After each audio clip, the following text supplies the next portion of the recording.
Hello, everybody, and welcome back to the Games Done Quick Hotfix. Today, we are going to be showcasing Dynasty Warriors. Before we get into it, just a few quick reminders for you. GDQ's next Asian American and Pacific Islander Heritage Month celebration will be live May 23rd and 24th. If you're an Asian or Pacific Islander speedrunner, you use !AAPI in Twitch chat and submit your runs by tonight, April 23rd. Also, Summer Games Done Quick 2026 will be live in Minneapolis, Minnesota from July 5th through 11th. You can visit gdq.gg to learn more or register for the event. Stay tuned for the schedule, which is going to be coming out May 1st. With all that said, I will hand it to our runner and our commentator here. Let everybody introduce themselves. Hello, thank you so much for having me, Church. Hi, I'm GDQ Phoenix. I am an Australian speedrunner, and yeah, Dynasty Warriors Origins is a game that I've put a lot of time into over the past year and a bit. I was meant to be running this back in January, showing it off in January, but we had some issues. But we're back here, and I'm really excited to show this one off. And I do have a friend with me here who is going to help commentate with me. Hi, I'm DE Cosmic. I run a lot of action games. This game is sick, and I am here and excited for y'all to see what Phoenix has done with the game. So, awesome. Yeah, so we got a lot of time to kill and a lot of things to explain with this. So I am just going to take off the battle assistance, room settings to silent. Defeated soldiers disappear. We want the army of one off. We'll get to that a little bit later. There's a lot of customizability. Yes, exactly. There is a lot. But we're going to start in 3, 2, 1, go. Fun. All right. Thank you very much. Where do we even begin? Because there is just so much in terms of just the routing and also just little optimizations. Right off the bat, there's an optimization with the movement. If you use an evade at the very start from like a standing position, you immediately go to your top running speed instead of just a slow and steady acceleration. So it's not the biggest thing, but it's going to be one thing that is going to be useful over a large amount of the run, because you're going to be from a standing position in a lot of situations, and getting to that maximum running speed is going to be most ideal. Also, we are going through the prologue. We can skip all of these enemies. We don't need to actually interact with them. And games like test out your combat tools, but no, we don't have to do that. Yeah, we'll talk about it a little bit before we went live, and yeah, there's a couple of tutorials in here that we're going to have to get through before we get into the actual stages. And for those people who have played some of the previous Dynasty Warriors but haven't really checked out Dynasty Warriors Origins, it works pretty differently from a lot of the previous titles, where a lot of the previous titles you were selecting one of the characters or the generals from this period of time, and you would do essentially their story. Whereas with this one, Dynasty Warriors Origins, you are an original character, and you are kind of making your way through the time period. It is very different from some of the previous ones, but I've actually really enjoyed how they've done it. It's a rather refreshing take on the whole series, and we are now actually getting to the part where we actually get to press buttons and actually do attacks. Again, it's all just tutorials, so we're just going to hack away until we get to a point where we are told to use a very particular move, and we'll be using it immediately. For the time being, it's just, not a whole lot going on just yet. It's just, again, just telling us all about the different moves that we have at our disposal. We will be getting more over time. And one thing that is a bit of a difference from some of the previous games is that, yes, you would usually expect to be using different characters and having different movesets with different weapons.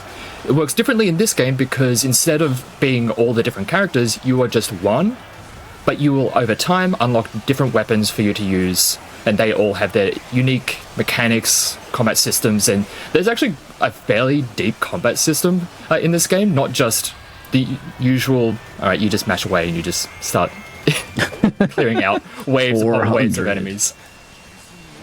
It is like, you can very much play it like the classic Dynasty Warriors, where you do just kind of hack away and just go help a lot. It's very fun, but you can get really deep into the combat systems, and it really benefits, you get really good benefits out of it.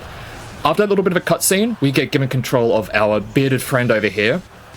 And the quickest way to get back to using ourselves is to activate the War God Rage mode, which is like this big powered up mode, and then immediately spending all of it at once by using the Muso attack. It's going to send us all the way back to using our cells. And we are going to just need to take out this person, this captain, and this will be the end of the prologue. Now, when it comes to anything with a name, my parries are a little bit off target for the time being. But all the officers and generals that will have a name, they have a little bar underneath their name that is like a bunch of little shields. One of the systems when it comes to fighting them is like that is their fortitude, and once you're able to break it, you could see there was like a prompt that came up, which is to trigger an assault.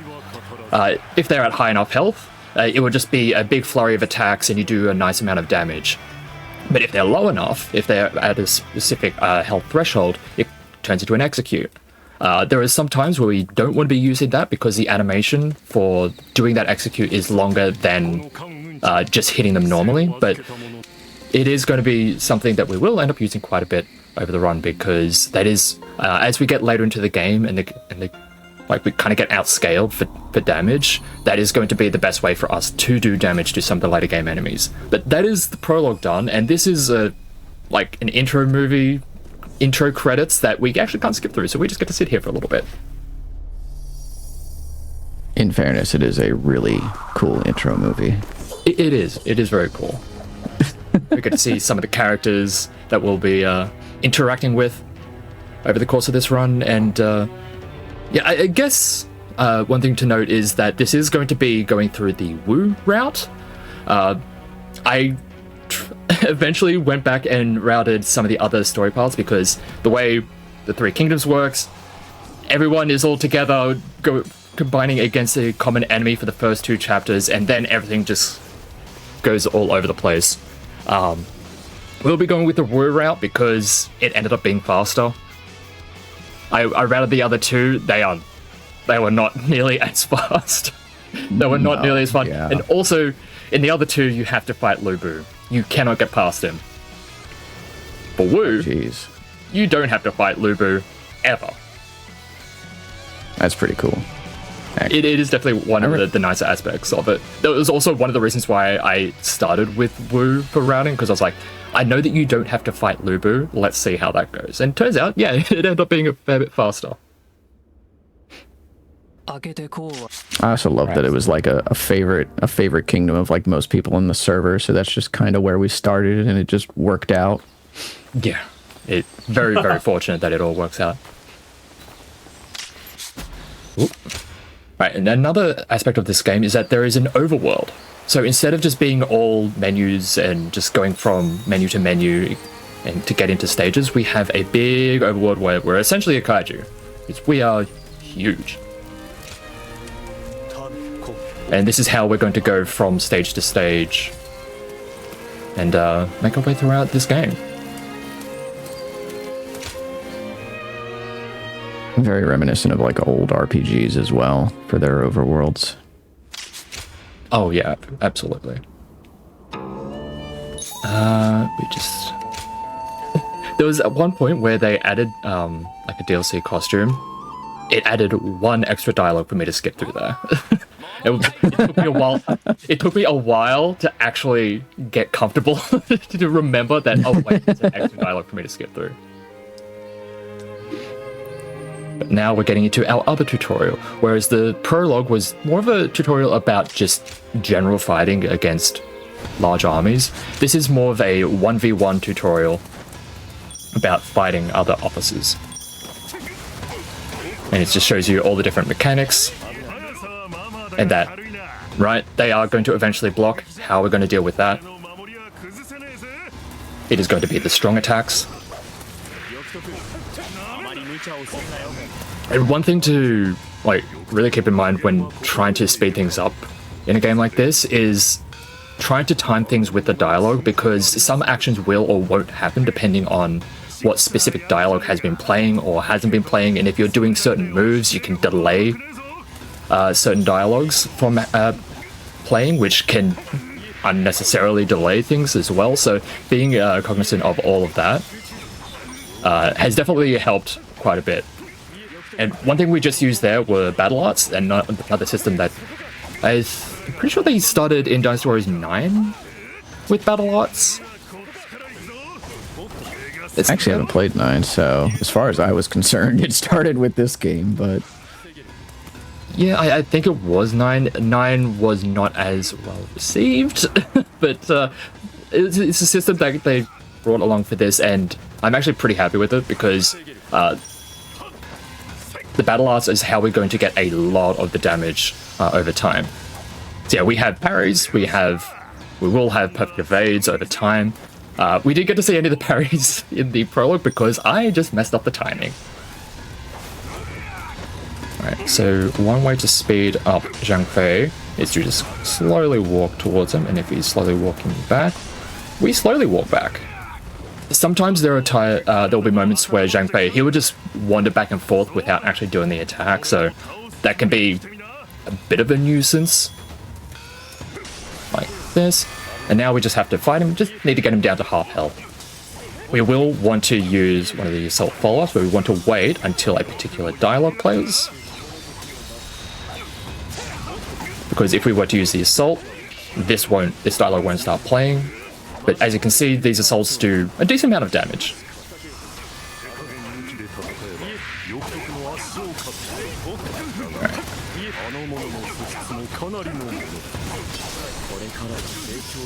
Alright, that should be enough. Very nice. I did not need to do that. Cool. And I did mention that we are going to be getting a whole bunch of different weapons. Well, that there are a whole bunch of different weapons in this game. We will be forced to use all of them that we will be getting because the way in which the level progression system works in this game, it is the accumulation of all of the levels of all of your weapons. So as you use weapons, you'll get experience for them and they will get more powerful, you'll unlock more things for them. And yeah, if you only use a single weapon for the entire run, sure, you might have a couple of extra levels on that one weapon, but all the others will be kept so far behind that your overall character level is going to be so much more hampered, and you'll just get outscaled significantly more. Interesting. So we have to be using all of the weapons. At least all of the ones that we can get in the new game run, because which will be 9 of the currently 12 weapons that are in the game. The 10th is Lu Bu's weapon, which you can only get in New Game Plus, and then there's an extra 2 weapons that were added with the DLC. So we are getting into our first level, and one of the kind of routing, like, I'd say it's a bit of a challenge, but one of the things about trying to route this is how do we get from point A to point B as quickly as possible?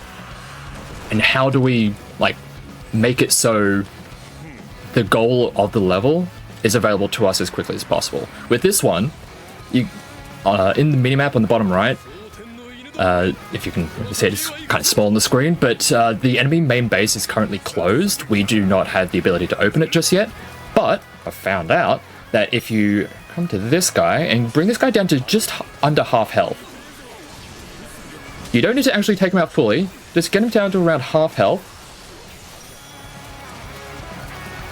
I said around half health. There it is. The enemies will open the main base for us and we can just rush on in. And there's a whole bunch of different things that we get to do. Oh, okay. Totally intentional damage boost. There's going to be a bunch of different ways throughout the run to actually open up a lot of these bases. Either fighting particular enemies, we're going to have to get our allies nearby. There's going to be a whole bunch of different ways to actually do that. So we're getting into our first of the... Whoa, a lot of enemies. So yeah, usually when you see a lot of the regular enemies glowing like that, it is nice to use the interrupt and use the assault follow-up on them, just because it's some nice collateral damage, and it does kind of stagger everyone around. And honestly, staggering can sometimes be the better thing, because if you're not staggering them, you can get hit around like this. Like this. Come on. All right. Yeah, there is sometimes like a knock-on effect with like enemies in this game where like one guy will just randomly tag you, and then like 3 other guys are just like, you know what? I kind of wanted it as well. Exactly.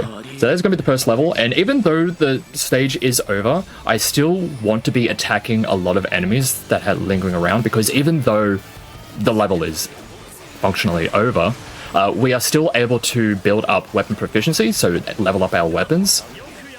And because we are not going to be doing a lot of side content, we don't want to be doing anything that isn't like necessary for making us either stronger or progressing the story.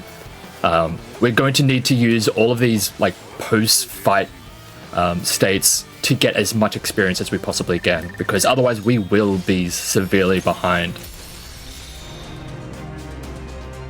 And that's going to happen in like pretty much every level until we get to the very end, when we get as far as we need to. We're kind of full build essentially, and we don't really need much more at that point.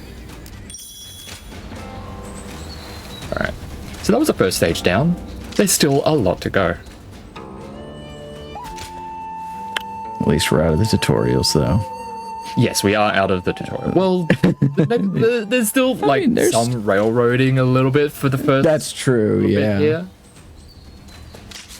But we are going to be getting the first of our additional weapons, and it's actually probably my least favorite to use in the run. Really? It's going to be the spear. Yeah, the spear. It just doesn't work for me. It's just like I Fair enough, yeah. Because a lot of the power that we end up getting is out of battle arts, and the base battle arts you get from the spear aren't all that great. IMO. Yeah, I can. The spear, once you're able to get a lot of the later game battle arts, like yes, it can really start to kick into overdrive. But the basic ones, they don't feel the greatest. But as I said, because we are going to need to use every single weapon, we are going to have to use the spear for at least a little bit. And these little skirmishes, these are like the side content that I said we were never going to do. We are forced to do this one. So there's 2 that we are forced to do. Yeah, when you're playing casually, these skirmishes provide like a ton of easy experience and like proficiency and all that for leveling your weapons. And they're also just kind of fun to do. They're over pretty quickly. Yeah, as you can see, like they're done in about a minute, or if not even that. Yeah. Yes. So, yeah, they're going to be, they usually, as you said, in a casual playthrough, yeah, they are going to be very useful in getting, like, leveled up. But we are not going to be doing those, so we only have to do the ones that are required of us for the story progression, and beyond that, no more skirmishes. We also saw Phoenix go into the skill tree there, and they picked up an attack up as well. There's going to be a bunch of stuff that we'll be getting from there, whether it's stats or like other sort of upgrades going on. This is the part of Spear that I love. Fans of like the original Nier with the spear movement will be right at home with this weapon. Just, you know, evade, attack. That is also one thing to note. It's like the combat system of this game feels so much more fluid with how it all interacts with the evade. Oh yeah, because everything just kind of goes into everything. Yeah, everything can essentially be like animation cancelled with the evade, and you can immediately go into other moves from the evade. So it can get very fluid once you start to really get the hang of it. Right, so those are the skirmishes done. And now we get to move to the slightly more open part of the map. But we're going to just beeline straight to where we need to go. We will be picking up a few things along the way. You can see these little orange crystals on the ground. These are going to be used for one little thing that we're going to do at the start of the next chapter. These are called peroxine, and they are used for gem crafting. The gem crafting we don't get until chapter 2, and we're only going to interact with it once, and hopefully we get a range increase. These things we're interacting right now, these waymarks, these are just fast travel points. We don't need all of them. We only need a select few of them for what we really need out of this. This one we don't need because whenever we need to be in this particular area, the game already just puts us here. So we don't really need it, which is really quite nice. Alright, just a few more cutscenes, and this game has a lot of cutscenes and dialogues and events to skip through.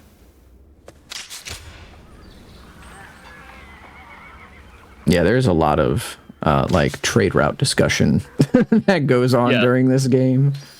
They like to talk, which, considering the circumstances, understandable. Yeah. Also, just the way the characters interact with our character, I think is written really well. They had a good time. Oh, yeah. That's all I'll say. It turns into a bit of a dating sim. A little bit, yeah. I mean, except for the part where they don't have a canned name for the original character, so instead of saying the name, they just say nothing. So every sentence can just end. But meanwhile, you'll have your entered name, and it's like, I mean, I picked it. You also could have maybe picked like a canned name and just said it. Yeah. So. And like some of the lines, there's just no non-romantic way to say Nothing. Yeah, no. It's they are so enamored with you in so many ways, and I love it. Even Lubu gets enamored, and I'm like, everyone. I feel like I'm playing. I feel like I'm playing a really OP character right now. Yeah, everyone gets involved, and just honestly, the writing of this game I really enjoy, and even like some of the characters that in previous games have been not all that dimensional. I'm thinking of Zhang Jiao, who is going to be the boss in this first chapter.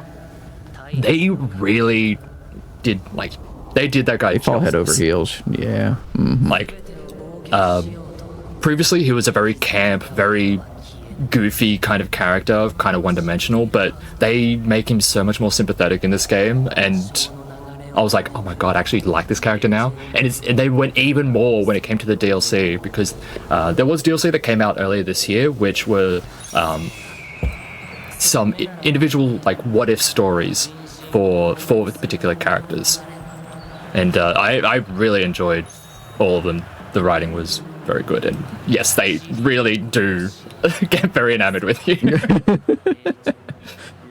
This part of the battle too is where we get introduced to like your character's ability to kind of like see through the fog of war. Essentially, like you kind of just see it's like the power of a guardian of peace. It's the voice that's whispering to us. It's like you use the eye of the sacred bird, or I believe is the name of it. Yeah. And there are a lot of ways in which the enemies try to vex us, but we have the ability to just see straight through it. And there was actually we were able to skip a couple lines of dialogue, because usually once everyone gets into that little passage, when all of those ghost soldiers start spawning in and like the path is all blocked off, you'll usually have a line from some of our allies being like, there's supposed to be a path here, what's going on? And because we already knew where to go and we went to that side part ahead of time, the game essentially recognizes, oh, you already know where you need to be at this given point, so we're just going to start the little tutorial section right away. And there is also going to be something that is going to be useful for the next stage as well. Yeah, these jars are essentially what's controlling the illusions for the army. So that's why we have to go around and smash all of them. Phoenix and I were actually talking a little bit. What's up? I'm so glad I didn't get hit by tornadoes. You jumped right past one, and I like had to suck in some air. Like, boy. You were saying? Well, I was going to say, Phoenix and I were talking a little bit before stream started, that there is like a chance that you can actually have like one ally pretty close to the door here and just like skip having to deal with this area, but we're going to get like a pretty good sword from this officer here, so that's why we're going to take him out. There's a few reasons why I prefer to just like do this section as intended. One is the sword, and coming into this next base, it is preferable to have these 3 go in first, draw aggro from the enemies, so that you can maybe, I said, get in there. Draw They were like, aggro, "We're and not you can doing see it, this. man." You can see this door is lit up. That means there are enough allies around to where I can command some additional soldiers to start battering down that door.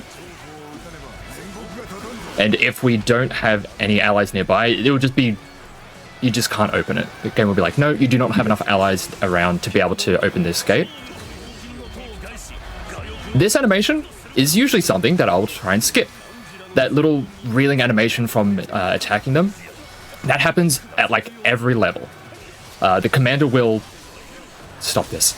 It will happen with all the commanders, and there is a way to get around that. The way to do so is to have your first hit on them be either with a battle art. That is not the right enemy. Where are you? I hear a move starting up. Is to have the first move against them be either a battle art, a parry counterattack, a Muso attack, which is our big special, or to hit them with a horse, and we'll get into that a little bit later. That is one. Those are the many ways in which you can get around that little animation, which again, it's not the longest of animations, but it is something that happens in every single stage, so it is something that will add up over time. Absolutely. All right, so We also saw Phoenix. Phoenix did like a parry right out of their attack string as well. That's like just another way that the combat is like super fluid in this game. Is you can be in pretty much any action, and if you adapt to the scenario and get a parry or an evade off, the game will just give it to you. It's like a very aggressive parry compared to what I think people are used to, like a parry functioning as. Yeah, it's very, very nice. I would usually like to get to around 500 KOs there, because every 100 KOs you get some skill points, which we'll get into more about, like how the skills system is, well, at least how we're getting skill points. I'm actually getting to it a little bit right now, because right now we are going to talk to this guy right here. He's going to give us some training missions. These require us to do, let me just do some menuing, not the spear, not the sword. These require us to use particular weapons and get KOs in particular ways, or do other things specifically. And once you complete those, you'll get a whole bunch of skill points. And so that is going to be one of the ways in which we are going to get a lot of skill points over the course of this. We're going to talk to a lot of people to get a lot of these training missions. Some of them are more easier to complete than others. Some of them are a little bit more annoying, but it all works out. This is a side mission, which, again, I did say earlier that we're not going to be doing all that much in the way of side content, but there is a reason why we do this one. And that is, the reward for this is going to be an equipable item that is going to increase our attack. It's going to be the Tiger Amulet, or the Tiger Fang, I think they're called in this one.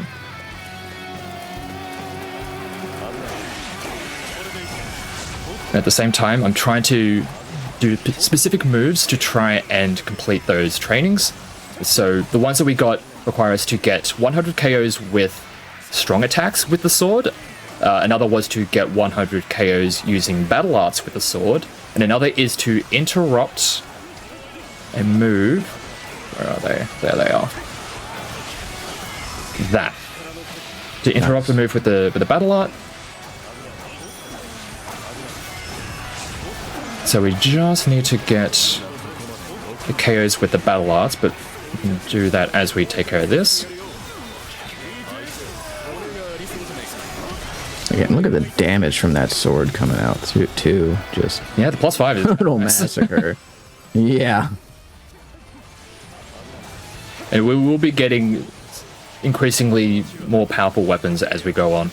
And essentially, the way the weapon drop system works is whenever you take out an officer of anything with a name, essentially, there is a random chance of a weapon dropping of, like, randomly of the weapons that you have unlocked. So because we have only the sword and the spear unlocked, the only things that will drop now will be swords and spears.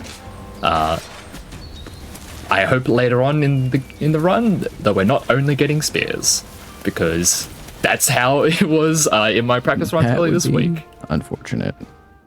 There was one run I did recently where it was like, for an entire chapter, it was essentially only lances and spears. I was like, please, please, Gosh, give me something. So that is one aspect of RNG to this run that can get a little bit frustrating at times, but it's one of the fun things about kind of trying to keep this run, or at least somewhat resilient to the RNG. I've been able to find ways to use all the different weapons and like a variety of different stages of the game to try and get the most out of each one of them. It's like, if we're getting the good weapons, sure, I'm going to use them. But if we're getting less than optimal weapons, I'm trying to find ways to make the best of a bad situation. yeah. Because there is going to be a lot of different weapons that can drop. Not all of them are good. Some of them, they're not all made Certainly in. not. I will say that much. No. We'll Yeah, the get game has a into- lot of like. Go ahead. No, go ahead. No, I was gonna say the game has a lot of like not only like routing and economy sort of adaptation, but also like, as I said, the on-the-fly combat adaptation as well that's needed. So it's equally like a hard game to run on both fronts, but very cool in both aspects as well. So Stop that. Alright, so for this stage, the thing we want to be doing is clearing the way to the castle. We ignore the first two soldiers, because by the time we clear everything out, the allies that are making their way through will be able to take care of those two, and they'll be ready to get ladders to this wall. And that is going to be our way into the castle. And I said previously, in the previous stage, that because we knew ahead of time where we needed to go, we could kind of skip ahead with some things. This is also going to be one of those cases, because when we get into the castle, the way it is intended to play out is you are going to go to the front gate, open it up from the inside, and bring in your allies. When they get in, all of a sudden we're going to have more of the ghost soldiers spawn, and then we have to find our way to deal with those big jars. But because we already know where the jars are ahead of time, if we are to... What are you doing? Because we know where they are ahead of time, if we are to walk up to the jar, it will activate them early. So we can deal with the first jar, go to the front gate, open up the gate, and then go to the second jar, and everything just kind of on like one sweeping path. Yeah, man. this is also the stage where they introduced morale, correct? I do believe so, yeah. So morale is actually a really interesting system with this game, because the overall, like the health pool of both enemies and allies are tied to their morale. If they have a very high morale, they're going to be very tanky. They have a lot of health and kind of annoying to deal with. But if you're able to find ways to lower their morale, it is like their health bar goes to like nothing. And that is something we are actually going to be utilizing later on. Right, so yeah, there they go. Nice. Because we already know where the jars are, we go up there and just activates it, and then we can just take care of it. Well, the second jar is all the way in the top right of the map, so we're going to... Jesus Christ. We're going to open up the gate in the meantime. Hopefully we don't get hit on the way through. This animation right here, where we go to open up... Ooh. Oh no. For the first half of it, Sure. you are interruptible, but once you get past the first half of it and you start to actually lift it, you then are effectively immune for the rest of it. Also, those giant shadow soldiers just tossing people Yeah. around. It's always a little scary. It's like, what do you mean? You're just tossing them. I get the... One of them, I think, get the... launched into the air. I get to say you were throwing every man at them, but come on.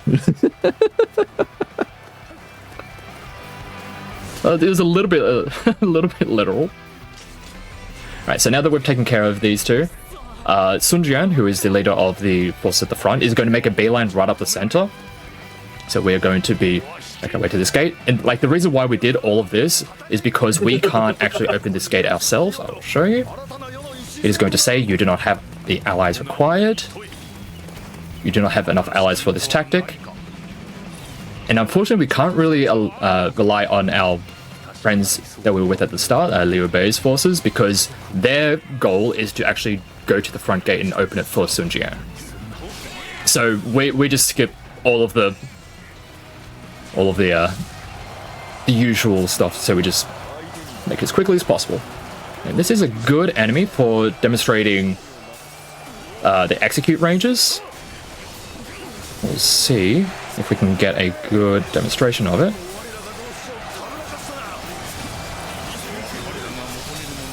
You'll see the icon is currently blacked out, but if it goes to orange, it turns into an execute. And that guy has a very generous execute range, and it's different from enemy to enemy. It all kind of the relationship between your attack and their health and defense. Some of them just have a really, really generous execute range. Some of them you're not going to get that until they're at like 5% health, whereas that one, it was about 50%. Yeah, that was really high. Really nice. Whew. That one went pretty well. Pretty happy with that. It was clean. Good stuff. Alright, we are going to talk to Huang Gai a couple of times. He's going to give us more of these training missions. We are going to be getting a lot more from a lot more people over time, but yeah, it's just a steady introduction to all the different systems over this first chapter. Yeah, which is pretty understandable, given there's a lot. We get a horse. Yeah. We actually interact with it. The horse is going to be very nice for speeding things up, understandably. Because running around on foot is not nearly as fast as running around on a horse.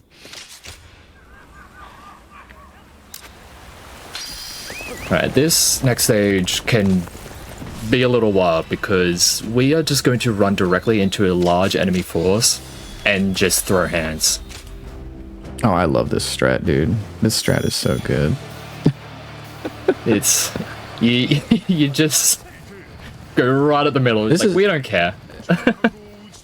This is also one of those stages where, like, because we're doing something different than what the game, like, kind of intends for you to do on the casual playthrough, you actually get, like, different dialogue. Like, your officers start yelling at you, and it's like, what are you doing? Like, why are you going into battle there? It's like, look, man, I got places to be. All right, I got different stages to get onto. Like, they're just attacking this army solo? Like, what do you mean?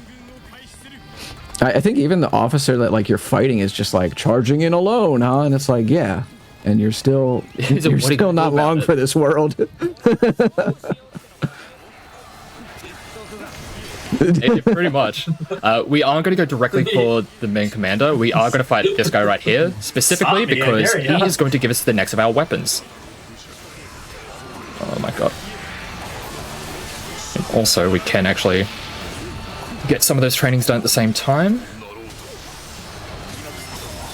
You know this game is good because you can one-inch punch like an entire flank of people. Oh yeah. I'm going to use this immediately. I saw that guy was winding up an attack.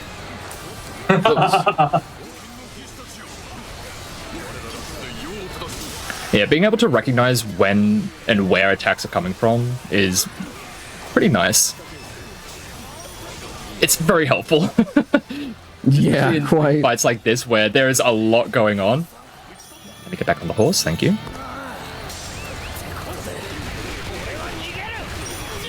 Now that I have these weapons, these are the gauntlets. We get to punch people a lot, and it's very fun. Oh, yeah. Casually, I think this was one of my favorite weapons to use, just because it feels very much like a fighting game, just being able to shuffle through all the different stances, because all the different weapons, like, they have all their own unique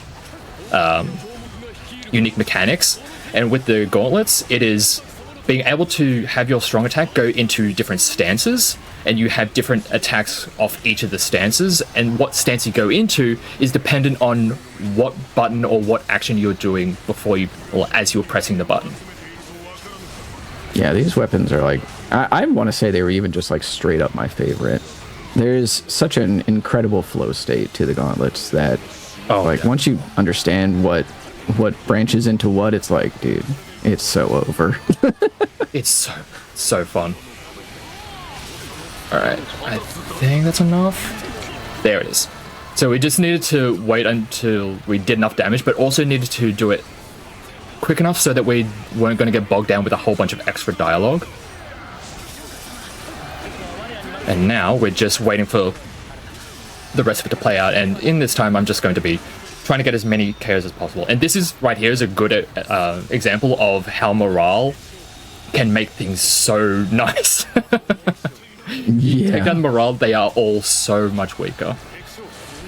And we're able to get a significant amount of KOs.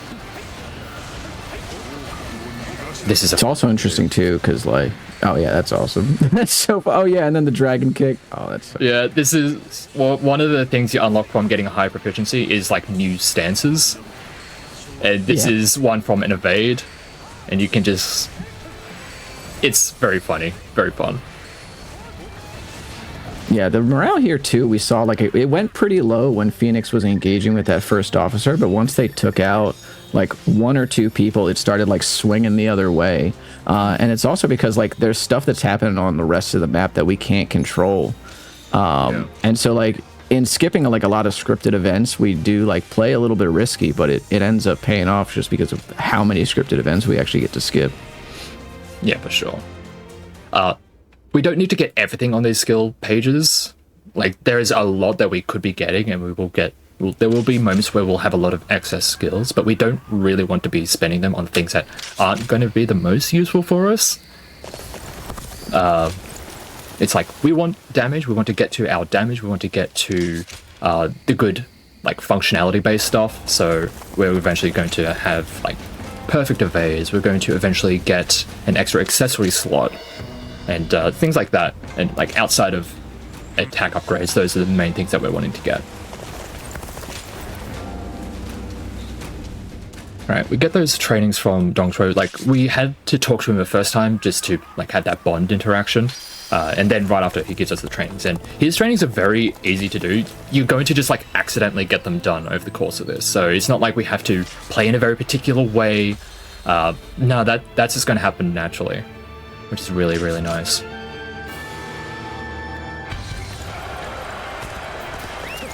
Alrighty. One of the upgrades I did get is the ability to cheer up our horse. And what cheering up our horse does is it speeds up the recovery of our stamina, and the stamina is required for these charges, these mounted charges. So now that I have this, even in the downtime, I'm always having to be doing something. It's wonderful. It's great. Pressing buttons is good. We get to press a lot of buttons in this game. Yes, we do. Like a true Dynasty Warriors. You just... Oh, I just love it.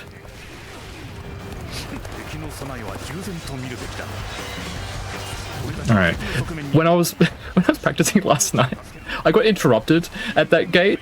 I don't know how. Oh, no. And it was so weird. I was like, I'd never been interrupted there before, and I was like, oh, okay, cool. Oh, no. So thankfully, that didn't happen. And we get to just run directly into the enemy main base, which is really nice. Instead of, like, this stage, when done, like, as intended, there is a lot of moving parts and a lot going on it. So it is nice that you can just run directly to the enemy main base. We are not going to fight Zhang Jiao, we're going to go after Zhang Bao, because he is the one that we want to be dealing with for this. Do not do that.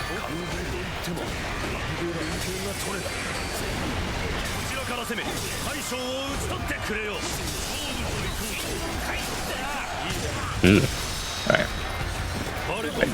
And the Wait for him to start that line of dialogue, and then we'll just use this. What he's going to do, he's going to go invisible. And I mean that literally. He is going to go invisible, the entire force is going to cease to be around. And the way we deal with that we have to go and break this jar. And this is an introduction to like the strategies, like grand tactics that enemies will end up using. It's going to be very, very important when we get into the next fight. But even though like they went invisible, once we break that, he's all of a sudden back, and all that damage that we dealt beforehand is going to be, oh my god. You know what? Let me just do this. Things are getting a little rowdy. That's a cool move. Yeah. But it's all good. So yeah, all the damage that we had done before they went invisible was still all there. There are times where I've been able to get them down to literally 1 health.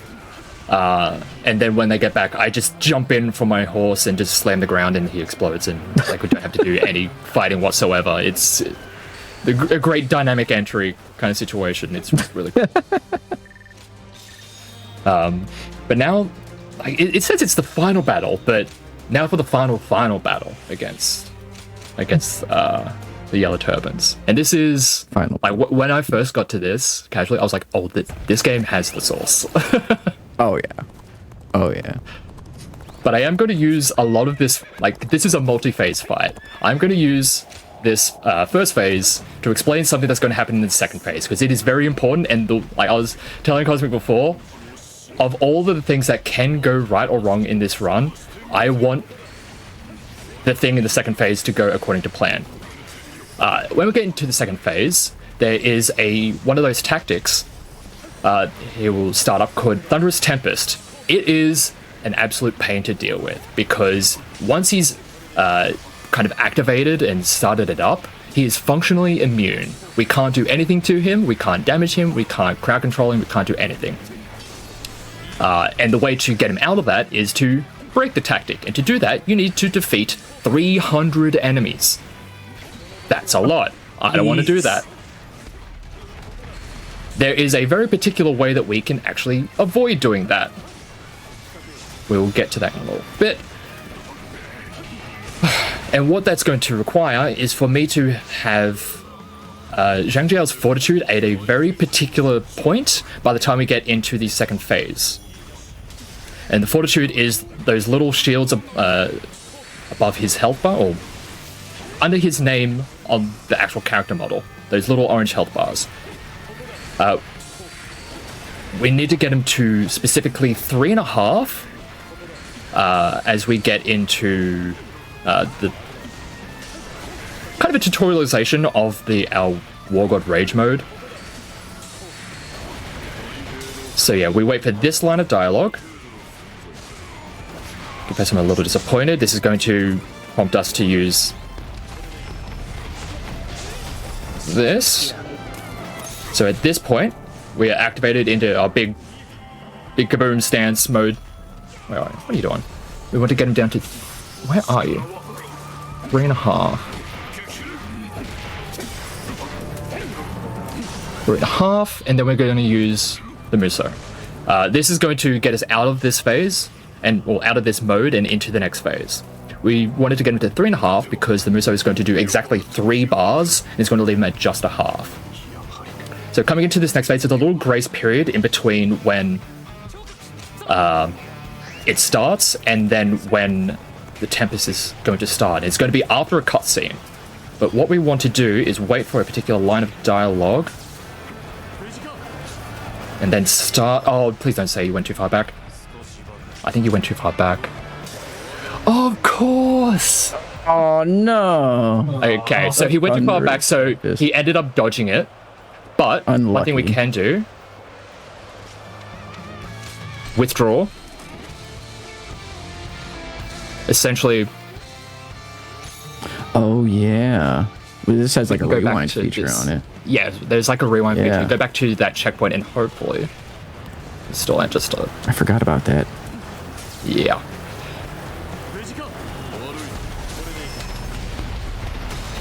There we go. You heard the break. Nice. There it goes. Yeah. And because he's vulnerable, we can use the assault, and that is going to break him out of it. That is sick. So I got to show both ways in which it works. Both of the... Yeah. So now that we've actually broken him out of it, he's actually interactable, and even though the Thunderous Tempest is still active, we're not having to like actually interact with it too much. We can actually just fight them, and then you can see it's a bit of a wild fight, so trying to make it as simple as possible is the most ideal, but I'm a little sad that the one thing that I wanted to work perfectly didn't work perfectly, but the second try is not too bad. Yeah. I mean, shout outs to the recreate battle feature in this game. Yeah. Which is really good, because when you go through some of these longer battles casually, you may not want to restart all of it. If something goes terribly wrong, you can just kind of rewind to a little bit before you die, and then it's like, sweet. Yeah, that was really handy when trying to fight Lubu in some situations. It's like, oh, I've gotten through like a tenth of his health bar. Oh, okay. No, back to square one. All right. Yeah, it's also been really handy for just like trying to route things. Yeah. Like, oh, I see this is how this part of the stage is wanted to work, and like, all right, let's pull it back a little bit. How do the officers react to us going in this particular direction, or so on and so forth? So it has been very, very handy feature. But that is essentially chapter 1 taken care of. Zhang Jiao has been defeated. It is a very, very emotional moment where they have like a conversation. It's like, where did I stray from the path? Kind of a really actually made him sympathetic. It's kind of wild. I wasn't expecting it from this game. No, certainly not. Yeah. Zhang Jiao, like you said earlier, has always been kind of a little jokey. So for them to do like a very grounded take on him had me like, huh? Okay. All right. Yeah. I very much appreciated it. It was very nice. Like, damn, I actually like this guy. I'm actually sympathetic for him. All right, so now we get into chapter 2. We do have the letter. Oh, there's the DLC, which we can actually go into the DLC right now, but we're not going to do that. Y'all should actually check out the DLC. It's very, very good. Yeah. And there is categories too. Yes, they are much shorter categories. Each chapter, or each of the stories are like they're under an hour. Yeah. Alright. So for this stage, we're getting introduced to the companion system. We are not going to use it. Specifically for this one, because I want you to at least delay his approach just a little bit. And that's because there's a very particular way in which I want to play out this stage. I want to take out... Come on. I want to take out a very particular set of enemies, because it is going to give us our next weapon type. But also, there is an enemy commander on the left side of the minimap. We can't get into that base. It is closed. We will not get allies near it. And the only way for us to actually get to him otherwise would be to wait for him to loop all the way around the bottom of the map, which takes a lot of time. But fortunately, once our allies start making our way to the summit, one of the enemy generals or commanders or the officers, that's the word I was looking for, they're going to try and retreat into that base, and we're going to use that opportunity when they open the door to actually get into the base ourselves. Also, by defeating that third officer, it's going to give us our next weapon. It's going to be the wheels, and I love these weapons. They are so fun to use. Yeah, these weapons operate on like a mechanic where when they come back to you, you can immediately press the strong attack again to get sort of like a just frame or like tight window, like powered up version of what they do. I wouldn't say it's like frame perfect or anything, but it is definitely like you got to pay attention to when the wheels come back to you. It's reasonably generous. So yeah, like as we came up here, this gate now opens because that other officer is trying to retreat in here, and now we get access to this one of the two commanders that is going to be required for this stage to be completed. Where are you going? So yeah, you can tell when the strong attack has been enhanced because you'll see them be red, like the attack be red. It's usually easier to get it off some of the battle arts because remember how we talked about it earlier, where you can essentially animation cancel with your evade out of pretty much anything. You can do that even from battle arts, and you can throw the wheels out. Alright, I wanted to wait right there because I'm using the cutscene to essentially cover for the vulnerable portion of that animation. So Nice. the animation still plays out even though the cutscene is playing, and it's just gives enough time of invulnerability to get to the actual invulnerable part of that animation. So this battle art where you throw the wheels out, when they come back, you can use like your strong attack to actually get those enhanced versions, but only really because you can animation cancel to not actually be stuck on the ground while oh no, the horse. Oh no! The execute was right there.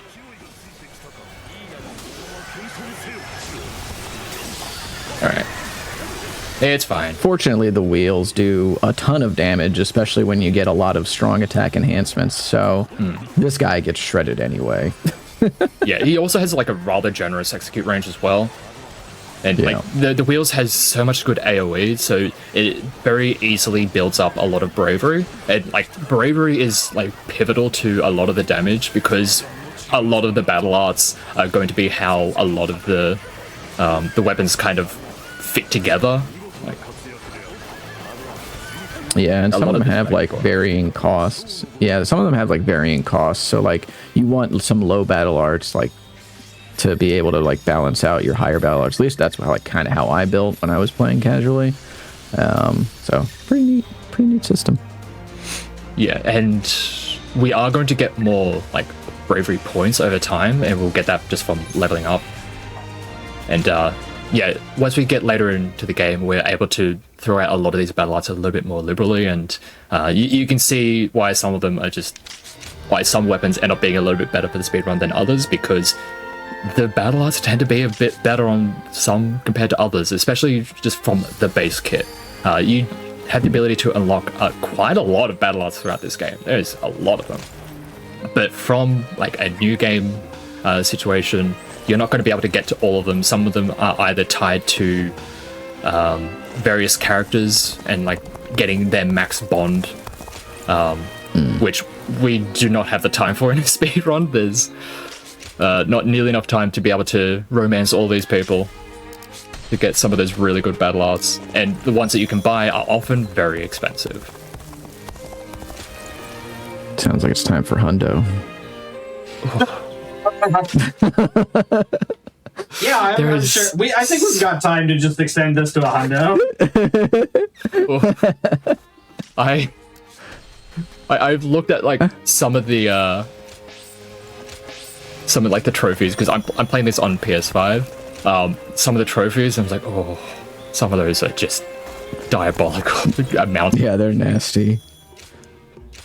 Alright, we are going to buy a weapon because we are going to be using the spear for this next stage, and we are going to be buying strength pills. These are going to be used as just like a little boost to our attack that we get once per stage, and we're going to be buying a lot of them over the course of the run. We just read a bunch of letters to get our next levels. Gratitude for the 500. The Zhang Fei letter to get gem crafting. Hey, we did get one. Oblivion gem is the one that I want. They're a bit like, I usually get about 10 per oxine, so I have a decent amount of chances that I'm going to get the Oblivion orb. There's been times where even from 10 pulls, did not get anything in the Oblivion orb. So I'm like, alright, sure. It happened like several runs in a row. I was very confused. I was like, what do you mean? How is it? This doesn't seem correct. Yeah. And like some of the other orbs, or some of the other gems, are just like, you have more damage on your parry counterattack, you do more damage to enemies in the air, and then there's one that gives you a percentage chance to just ignore damage when hit by an officer, and then another is, I think you get a heal every 100 KOs or something like that. And like the damage ones are nice, but just for general functionality, the range is a little bit more preferable. Oh yeah. Alright. So for this stage, there's a couple of things we want to be doing. There's the way the level wants to play out, and for that we want to be taking this base in the top right, and then we also want to take the base in the center of the map, and that is going to force the enemy base to open up. But also, we want to be using very specific moves with the spear, because we now have built up 3 different training missions that require us to use the spear. And which is also why I'm doing all my spear usage at once, so I can use it as little as possible. One of the trainings is to get KOs with battle arts. One of them is to get KOs with this flurry attack, which is 3 strong attacks. And then another is to get, I think it's like 20 KOs with the charged strong attack. And so trying to get all those done while also trying to just complete the stage in a timely manner, it's a bit of a juggling act. A lot going on. Yeah, exactly. And fortunately, I got Korean backdashed. Oh, yeah. Oh my god. Talking about just the amount of backdashing and evading that enemies will do. I have had to chase some enemies to the ends of the earth. Holy, they like to run around. It's specifically the officers that use the daggers and the wheels. Those two, they are so all over the place. They do not want to stand still. And it's like, get back here. It's going to happen. Anyway. I mean, I sympathize, honestly. Oh. Yeah, we're just going to be doing this finally while we wait for that gate to actually open up. What do we need? We need battle arts.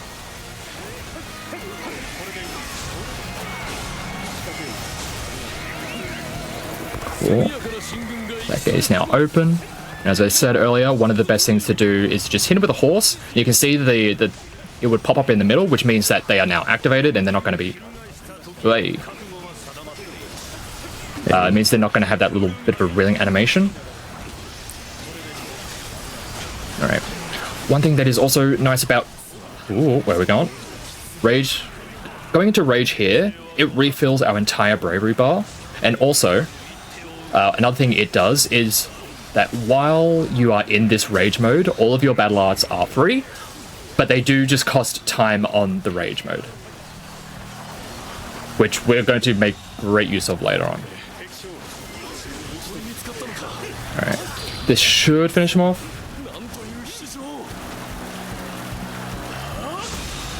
There we go.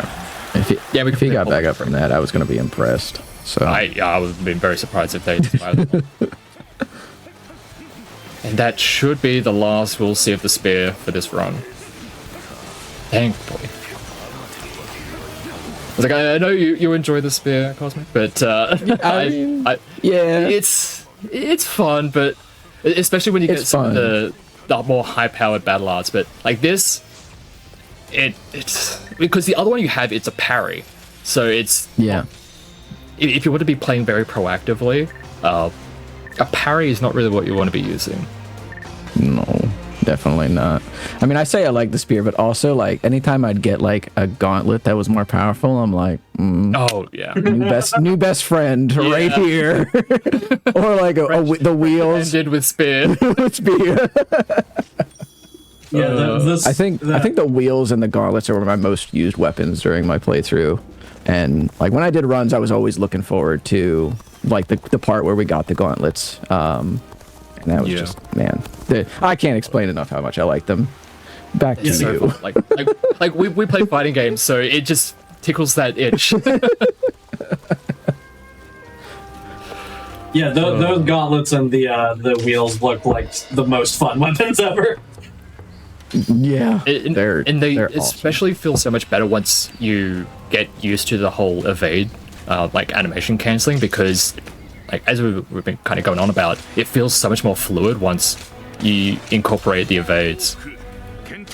Alright, with this next stage, we're going to start with Hongai because he starts a little bit closer to the center.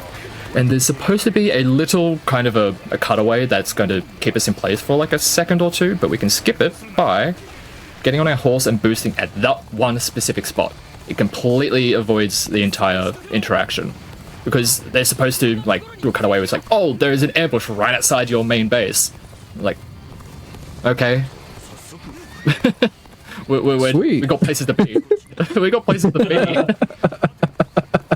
And this is going to be one of the stages where it is literally as simple as run to the enemy main base, hit the commander. We don't get too many of those, but it is nice every now and then to have one of them because there's a lot of stages and you don't want all of them to be like these Rubik's Cubes or just Rube Goldberg machines of trying to navigate all these different systems. It's nice to have a sometimes pretty chill one. Sometimes you want to just go back to Dynasty Warriors 4, run through dead officer, end of mission, and that's it. Oh God. Whenever I see an officer just like nearby just start charging up attack like that, I'm just like, you stop. Just cease, please. It is going to become much worse later on. Oh. Uh-oh. Thank God. Okay, we got a parry in there. Never mind, we're still getting hit. They are being so rude.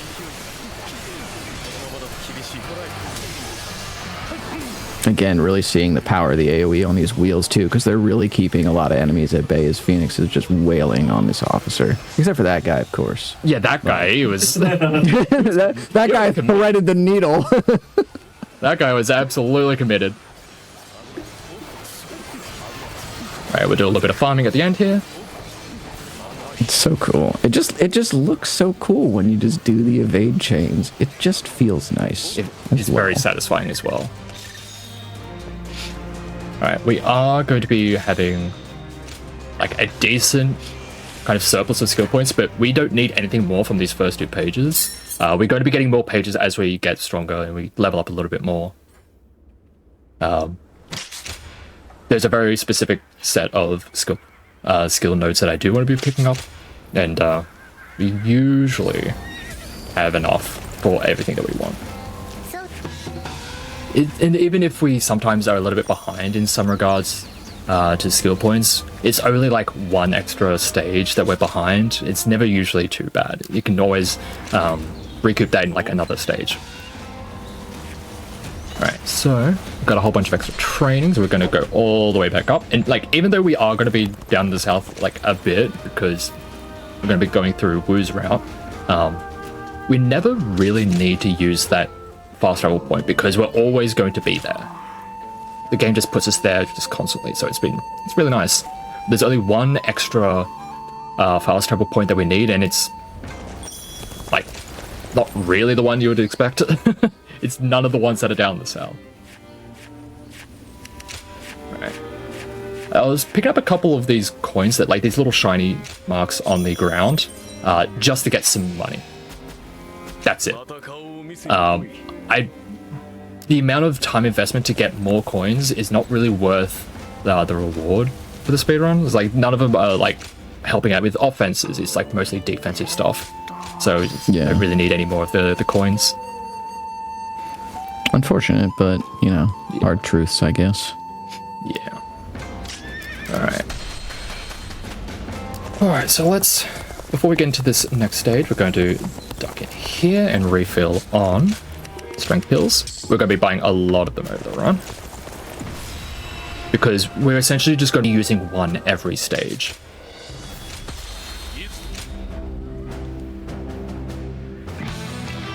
Right, now this stage is can get a little bit awkward, but hopefully it's not going to get awkward. This is one of the riskier stages, right?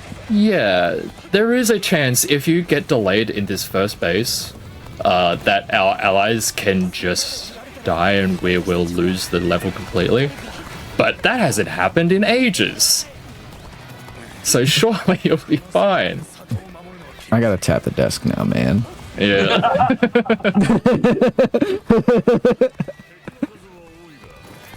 Yeah, there is a direct path. Well, I say direct, it's very winding, but there is a path directly into the enemy's main base. It just requires us going all the way through here and around the back. There are actually 3 commanders that we have to take out for this stage. And the only way to get to them is to go all the way back around here, and we kind of drop into this enemy base. And one thing I'm going to do is try and open the gate immediately, because once you jump in, they don't aggro to you immediately. They give you a little bit of time. So we'll see if I can actually open this gate. It just saves us a lot of trouble for later. Never mind. They were being a real pain. Uh-oh. Naturally.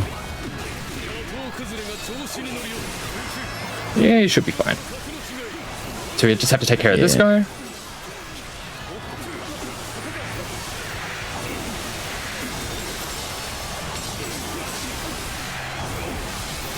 Oh, one thing that is very nice, because we're playing on Historian difficulty, which is the lowest difficulty, a lot of the moves that, like, you've seen them glow red and you've seen them glow orange, in the higher difficulties, you have to use either specific moves or you just cannot interrupt them whatsoever. In Historian difficulty, you can interrupt them with just a strong attack, which is very nice, or just any battle art. This is kind of what I was worried about.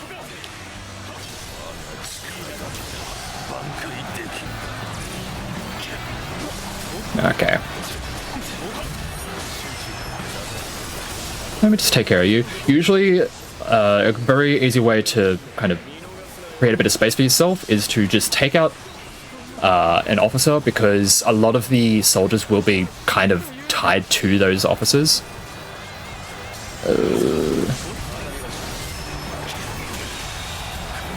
Please let me out.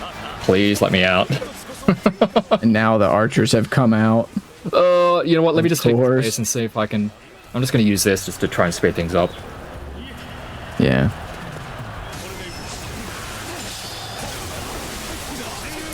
Usually I would like to use this for the other group of enemies that we're going to be dealing with. Nice. Right. We should be fine. Just dance on them real quick. Yeah. Brave allies take care of that. Usually I would like to use that rage for this fight right here. Oh, one shower is looking a little rough.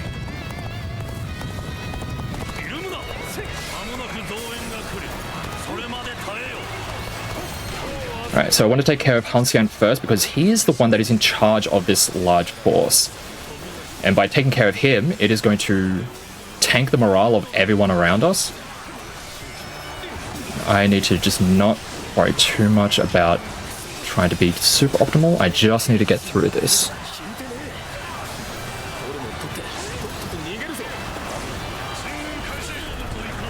We've already got War God Rage back. Blessed be the rings. Alright.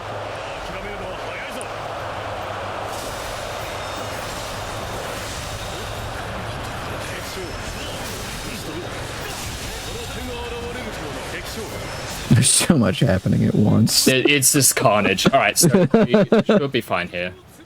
Leeway, because we took out the leader of the large force, his health bar goes to a very, very small fraction of what it once was, and we're able to exploit them.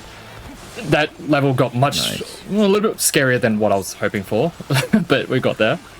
And now we got what is, I'd say generally considered to be the best weapon for the speedrun. Would you say? Trying to remember which one. Oh, the Podao? The Podao. Yeah. Oh, yeah. Oh, man, dude. This thing. This weapon is so good. This thing cooks in many ways. For some reason, I forgot we got it at this stage. I was like, surely we get this later, right? But we get it in that that's fight. right. Yeah. We get it from actually Hansian, but because we took out the second commander at essentially at the same time, we picked it up but didn't get that whole animation because it was in like a game state where it doesn't show those animations. There's a little cutscene. So say hello to the cat. Makes sense. Hey, cat. Yeah, the Podao is a weapon that's based around like charging up like all your attacks, and a bunch of its like bravery attacks or brave arts will like light the enemy on fire, which is pretty sick. As you can imagine, enemies burning prevents them from posing much of a threat, and it really just it totally shreds through like the fortitude on officers and everything. So you can really just put like a hurting on them and just like loop them pretty much. It's just a lot of damage. And there's one of the upgrades we get from upgrading our proficiency with this weapon, where like as Cosmic said, a lot of it is charging the strong attacks.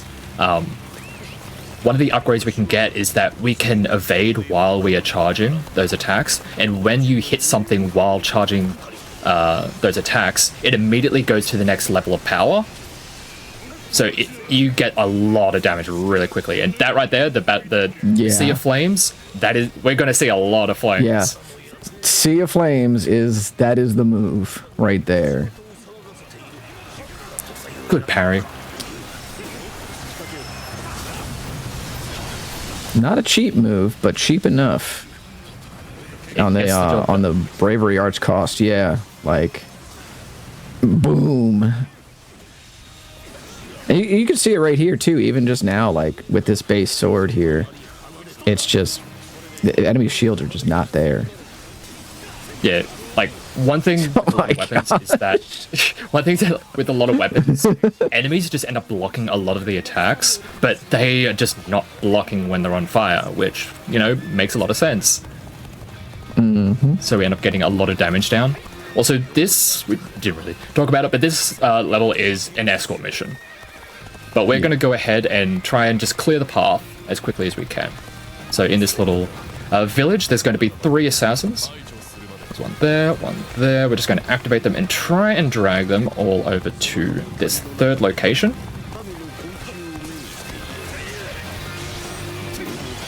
Nearly got me. That guy was ready. There we go. Ooh. Come on. You can approach. You can probably guess what's about to happen.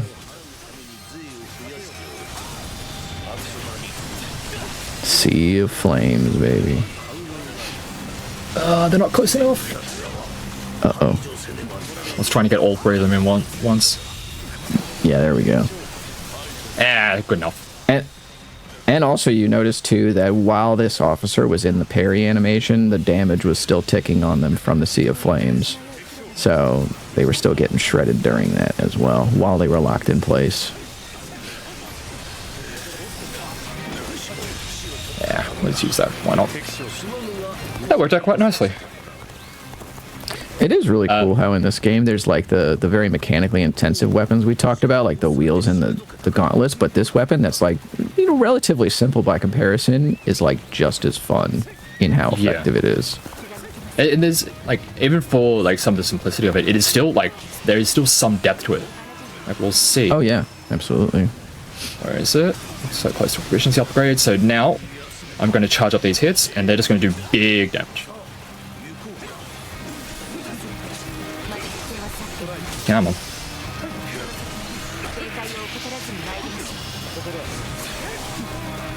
Boom. I would like it if they could actually group up a little bit. Sometimes the enemies, they just like to go off on their own little adventures and not really interact. I eventually have to chase them down.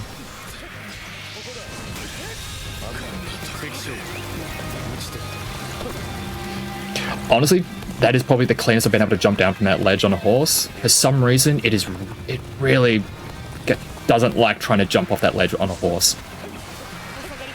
Must be some weird geometry or something. Yeah. That was like half that guy's health, by the way. That is nuts. That guy doesn't last too long. Yeah. I mean, I don't have to tell you, you know, but I still felt like saying it out loud. But. Yeah. It's a little wild. So we have to wait a little bit. We have to wait for Wang Yun to come up to this base right here. He's then going to be drawn into this base over here by a supposedly allied soldier, and there's going to be an ambush, but we're going to have a rather fiery surprise waiting for them. It's going to be a lot. It's going to be Sea of Flames times like 5. Oh yeah. Honestly impressive that the sea manages to stay lit in the rain too. That's how you know it's It's pretty fire. impressive. And this is like one of the... Can we also appreciate how the clothes get wet too? I think the clothes are wet too, right? Yeah, clothes they are look wet. pretty wet. Yeah. God, that would be uncomfortable. Did a little bit, yeah. Carrying this big sword, clothes sticking to your skin. Yikes. Any second. There we go. So yeah, essentially a whole army is going to come pouring out of this base, but we're going to just sit here and wait for them, and then we're just going to explode them with like 5 Sea of Flames. Because we have the perfect amount of bravery points to get 2 naturally, and then using our War God Rage mode, it's going to refill that. So we also get to use 3 battle arts during that time. So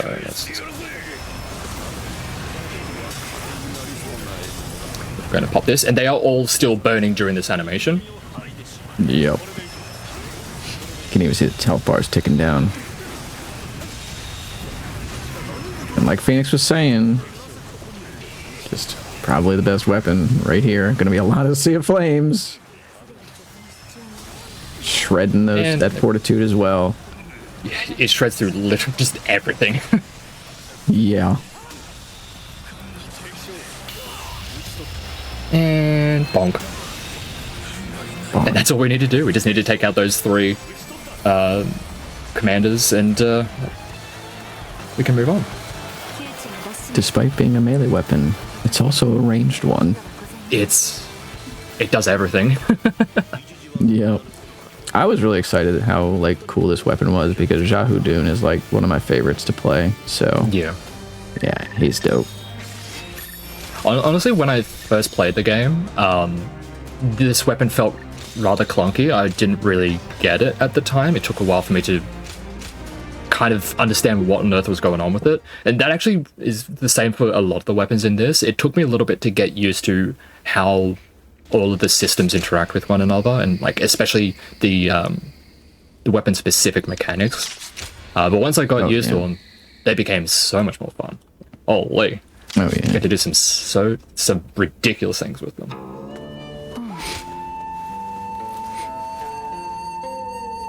Alright. So now we're in the capital. And we get to run all the way through the capital. Love this stage. We get some more trainings. And 2 of these are going to be requiring the use of the Podal, which, oh no, we're going to have to use the Podal more. Oh no. Oh no. We have to use this more. Hey, it ain't so. Yeah. And, like, it's to get KOs with the battle arts, so Sea of Flames, and to get KOs with the charged strong attacks, which, when I figured out how to properly use them, I was like, oh, this is real easy, and it makes it so much nicer to actually get those trainings done. But yeah, the way this stage functions, it's called, like, the 10 attendants. So there's, what is it, the eunuchs? Kind of, it's all like weird like that, court, yeah. It's like shenanigans. And trade route stuff, like I said, probably. It's probably related to trade routes. Possible. It's all a lot of political intrigue and so on and so forth. And we're tasked with just eliminating them. Simple as that. Which means we do have to take out a lot of enemies. But we first need to get to the throne room. One thing that's really funny is, like, if you look in the minimap in the bottom right, I can make him disappear. Boink. You just step into the throne room, they become deactivated. That's pretty good. So yeah, this map really starts to open up now, because we have to essentially scour the entire entire grounds, just trying to find where all of the attendants are hiding, and trying to find the best path to get through the entire stage efficiently. It's been a weird journey to try and find out what is going to be the most efficient way to get all of them taken care of. I was gonna ask, like, how much time have you really spent, like, I assume it's a lot, like, routing out stages like this that are just a lot of moving parts. Like, how long are those lab sessions? It took a long time. It's just honestly a lot of just trial and error, because a lot of it will eventually come down to just like, I'd be faster in one area but slower in another because of various dialogues start playing at particular times, and there are some of them that only become activated, or like you can only interact with them once a particular line of dialogue is played, and if you're too fast or too slow in one area, it's going to mess around with timings. It gets a little bit weird. I think I got 2 shot. Well, is that a spear? How dare you, game? But it's a dragon spear, so clearly it's cool. True. We are getting into the point where we start to get grade 3 weapons, so the weapons work on like a grading system, and it's like the more powerful ones, like as you get later into the games, you get into, eventually we're going to get to like grade 6 weapons. But right now we're at grade 3 from this one, so. See what I mean about these knives users? They like that. Yeah. We're going to be seeing a lot. Tag Tournament 1.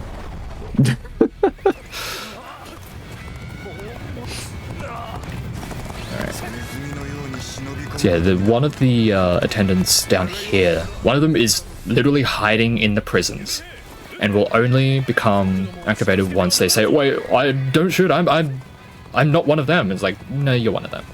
This guy right here. So yeah, like I can't actually interact with him right now. Please. Wind it up. Yeah, knock him down.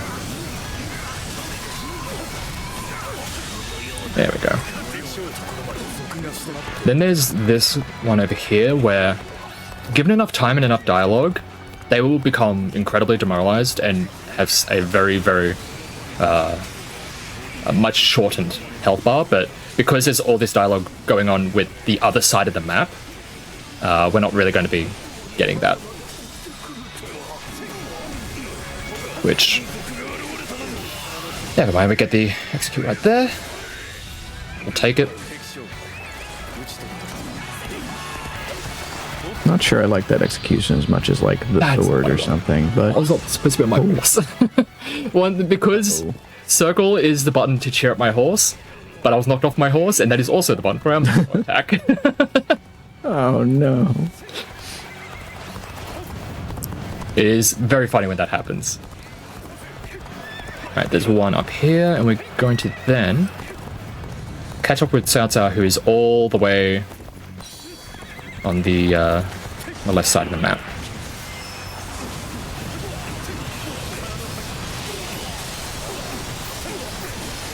One thing that can happen with the Sea of Flames is that if you're like in and amongst it, it can sometimes get a little bit harsh to look at.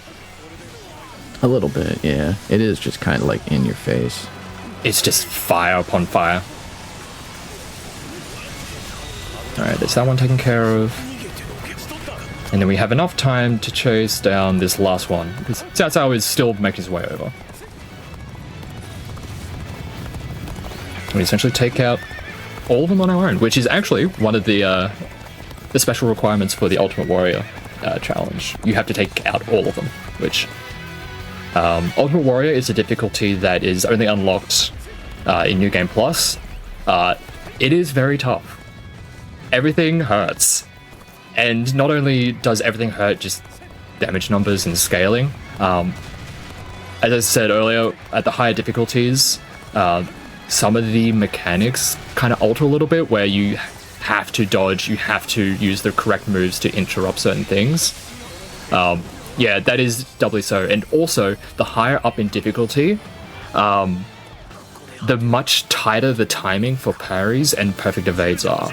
So it is quite generous on Historian difficulty, but once you go high in the difficulties, you have to be really, really tight with the timing on those parries, which, oh yeah, bouncing between the two difficulties, going from the easiest to the hardest, it is very noticeable. Brutal. Yeah, it's brutal.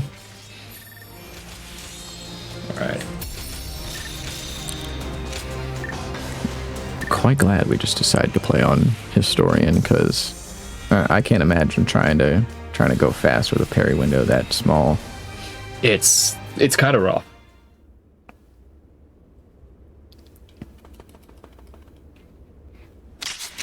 But it's just very very satisfying if you're fighting Lubu on Ultimate Warrior difficulty. When you get the perfect timings, it's like, oh, it's so satisfying, but it's walking a fine line against that guy.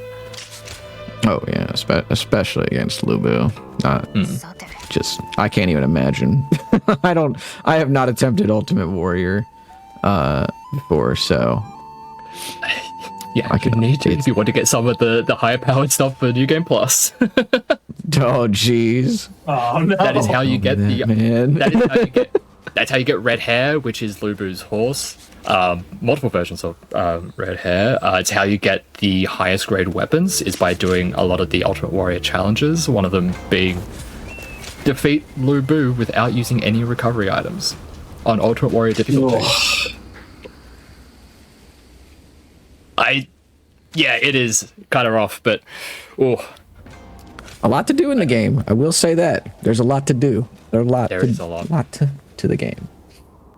And there's a lot of times where you get to fight Lubu in many different stages. So you got your choice. You've got his iconic fight at Hulal. You've got his final stand at CRP. You've even got a 2-on-2 in the DLC.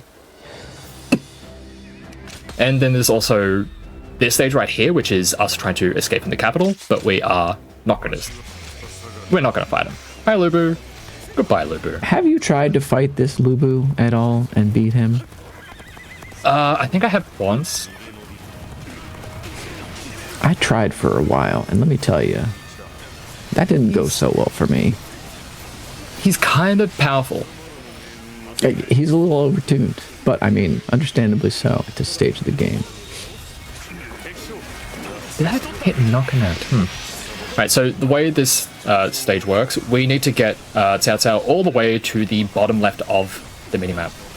We do need to actually clear out some of these enemies along the way because Cao Cao will stop and fight them, and we have Lubu on our tail.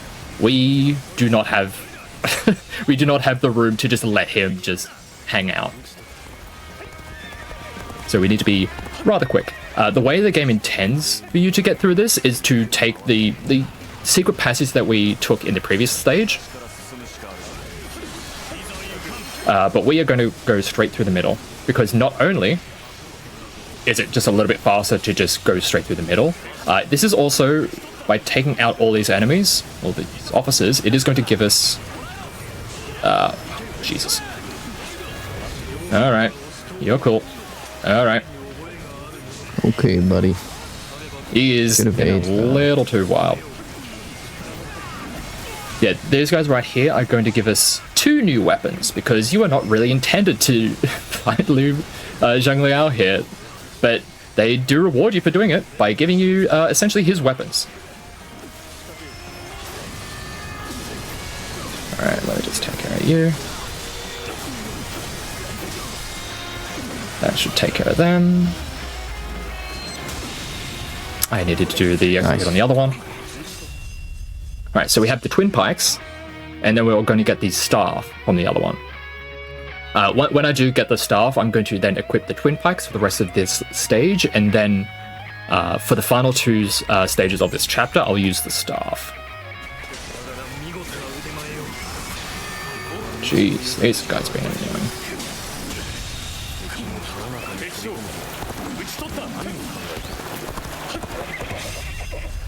Alright, the staff. These kind of work in a rather similar way, just from the opposite, on like two sides of the same coin essentially. Whereas the staff is all about like holding the strong attack and you get continuous strikes. The twin pikes is repeated presses of the strong attack and you get repeated strikes.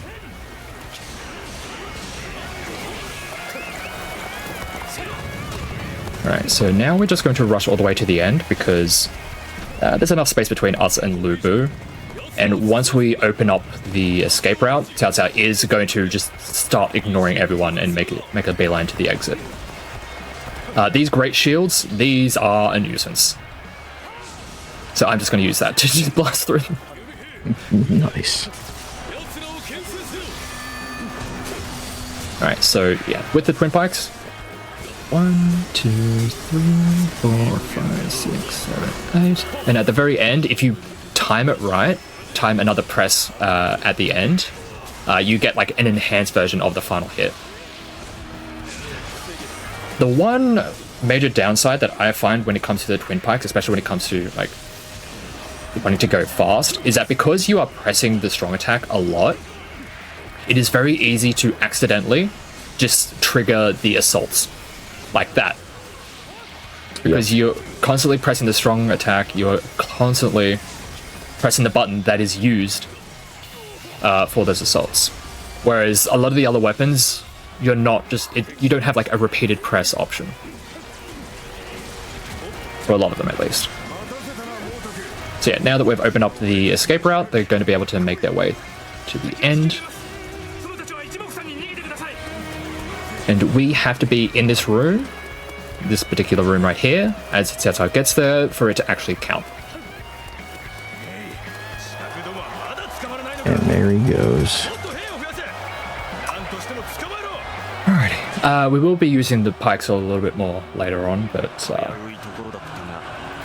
it's kind of in the middle for me. It's like, it's fine to use, especially with the speedrun. There is one of the battle arts that you do unlock just on the progression path that can be quite useful. It kind of functions like a discount Sea of Flames. It's not nearly as good as Sea of Flames, but it can be okay. Yeah. It's like, it gets the job done. Yeah. It does knock enemies around a lot, which can sometimes... It can... there's pros and cons. It might scatter them a little bit. Yeah. Yeah, it can like scatter them a little bit too much, which, I mean, like with the wheels at least, the enemies are probably dead when they're getting knocked away. And not always the case with the twin pikes. Alrighty. And now Cao Cao has essentially brought a coalition together to fight against Dongchuo. And these are probably some of the more iconic stages, Sishui and Hulao. Especially Hulao. Yeah. Mm-hmm. Thanks to Hulao. One particular individual. Good old Lu Bu. We will not be fighting. Cosmic, a couple days ago, messaged me, was like, so are we fighting Lu Bu? And I was like,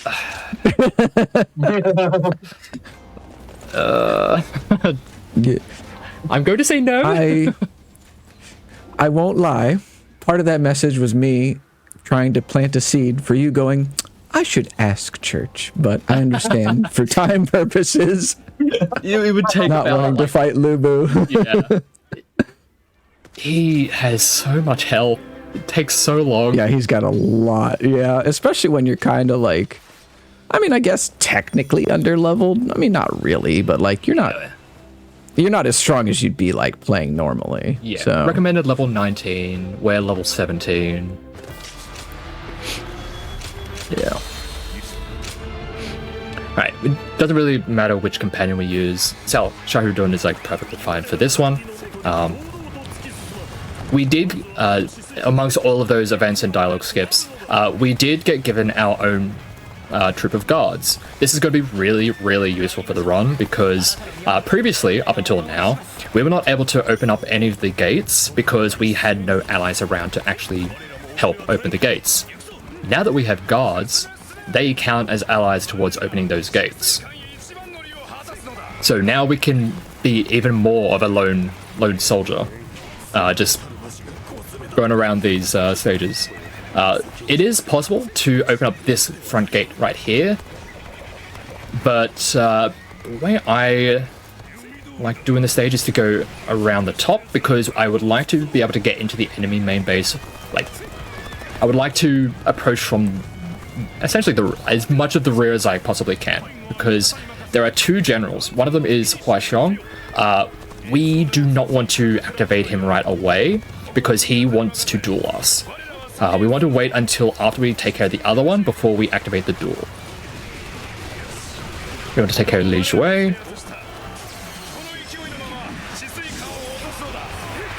And here we have the use of the staff. Oh my god, there we go. It has a really good battle art. I am a big fan of the Brutal Barrage. Look at that. Alright, I'm going to try and push him closer to the front so that we can actually get Huaxiong activated. I saw the guy starting to wind up an attack and I was like, I'm just going to interrupt you. Not today, sir. Alright, so that line of dialogue from Huaxiong is what's going to activate the duel. And for those who played Dynasty Warriors 4, that sound activates a lot of memories. Yes, sir. Like, when I first played the demo and that sound activated, I was like, oh my god, they did not just do that. I was like, we are so back. Weird. Yeah, it really was a we are so back kind of moment. And like the way the duels work, you could see like a tug of war at the top. You just have to do enough hits to him to bring it all the way to like be fully your color, and then you just automatically win it. And we're already taking care of the other commander, so taking out Huaxiong in the duel counts as taking out the second commander, and that completes the stage. Nice and simple. And that was the demo stage, right? Did we say that? Yes. Oh yeah, this was the stage that was the demo for this game. Yeah, for the demo. With a little added extra. Yeah, there was a little added extra in that demo. Ooh, boy. It was very, very much a surprise. Yeah. I was like, what are you doing here? you were not supposed to be here. Historically inaccurate Dynasty Warriors demo. And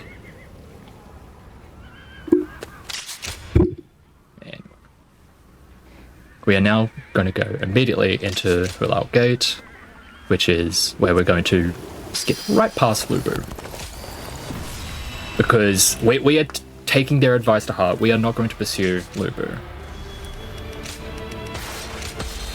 Going to start with... perhaps another day. Maybe another day, yeah.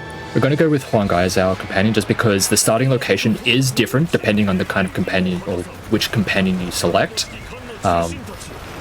With Huangai, we're with the Wu forces, so we're going to be on the south, and it just has a bit of a cleaner path to the enemy main base.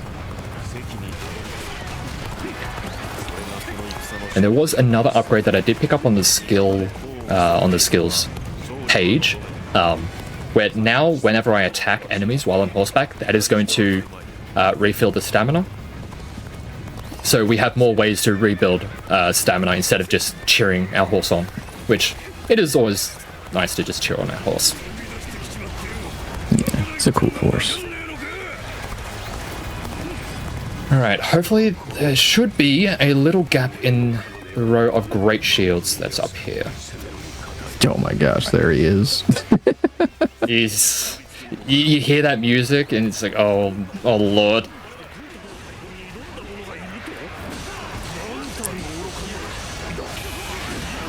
Yeah, there's just often a very nice, convenient gap in the great shields for us to get by.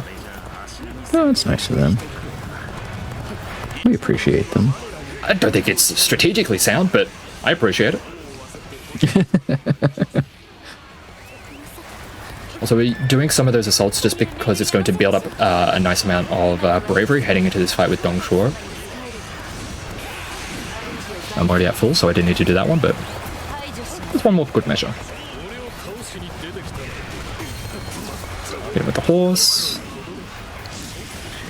This fight can get really somewhat awkward just because there's a lot of enemy officers around that can get very aggressive. Sometimes they're not too bad, but it is very easy for things to get a little bit wild.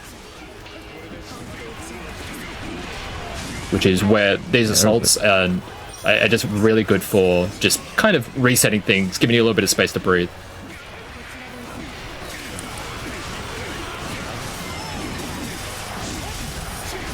Stop that. Where am I getting hit?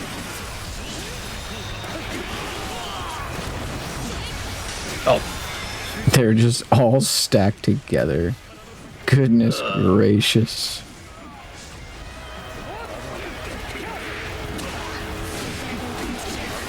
Oh, I see. These attacks? Never mind, we're fine. It is also important to be getting those parries and perfect evades, because doing so gives you a lot of your bravery back, and because that is very imperative to actually getting a lot of your strong attacks out, it is very important that you're getting evades, getting parries, because just from regular attacks, like you get some back, but it's not nearly as much as if you were parrying things and evading things, which in a fight like this where there's a lot of attacks being thrown around, you're pretty consistently able to get some evades in.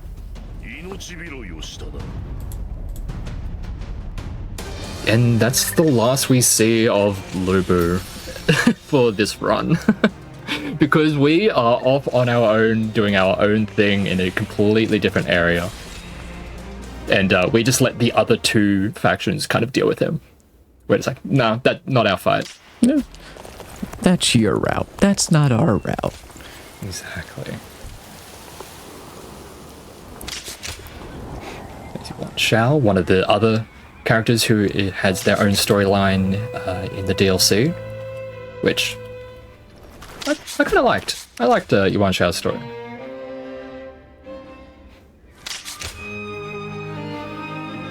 Also, another thing to note, like, the music in this game, I really, really quite like. That's good. That's very good. And Quite they just, well like, ramped it up to 11 with the DLC. Like, some of the tracks for the final stages in the DLC, holy. They go in. Oh, yeah. This is also definitely the chapter, I think, now where you can really just see how beloved your character is, essentially. Because everybody starts trying to convince you to go with a certain faction. And this is actually where we're going to, like, start diverging. Up until now, like, everything that we've been doing in the first two chapters is pretty much just like how the story always goes. But now this is where Phoenix mentioned they routed Wu. This is where we're gonna like start to diverge off into Wu specifically. Yes, and as you said, wait, let me just buy some more strength pills. We're gonna be buying a lot of those. I keep on saying it, there's a lot of them. We get letters from all three factions. We're only going to read the one from Sun Jian because that's the only one we need to read. That's the only part that we really want. Those other, we're not even going to leave them on red. We're just going to ignore them. Alright. And the game is going to say, you have some important mail. I was like, do we though? No, I don't. I don't think we do. What's mail? Exactly. From defeating Dongshuo, we got some slightly stronger twin pikes, and we're going to use that for this next stage.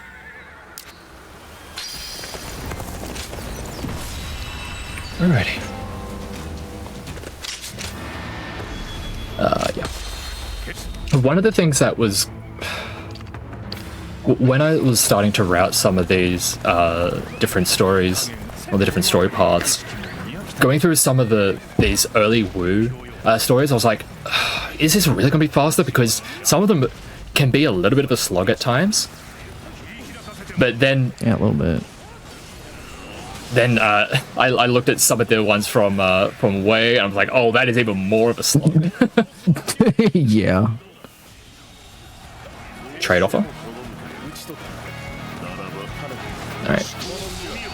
So yeah, we are just going to just try and barrel through as quickly as we can to get to that main force, that big blob of red at the bottom of the minimap.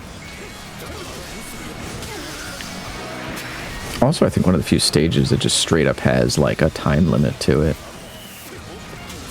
Yeah, it's very generous that they give us half an hour. That is true, yeah. They're like, we'll let you clear the map, it's fine. Yeah. Right, I'm gonna try and rush through here. You're not going to attack me, right? You wouldn't attack me. Thank you. Got him. Alright, so the previous door, I kind of needed to clear some space because they were a little bit too close, but right here, there's enough space between this enemy and the door that I can actually get my soldiers there to actually open the gate. And that is going to be kind of a very common thing about trying to open gates like that. It's like, are there enemies around? Is there a way to get our units there to successfully knock down a gate? And sometimes, sure, you can very freely open up these gates because the enemies are too far away or it's just completely free and there's no one around. Then there's other times where you have to do a little bit of fighting to create some space.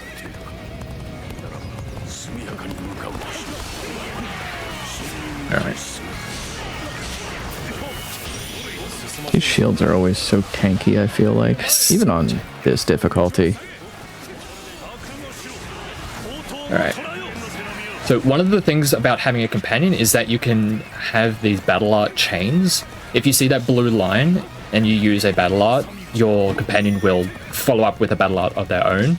The reason why we did it there, one, it helped in clearing out the shields, but two, we had a training mission that required us to do a battle art chain, which is nice. So kind of killing two birds with one stone.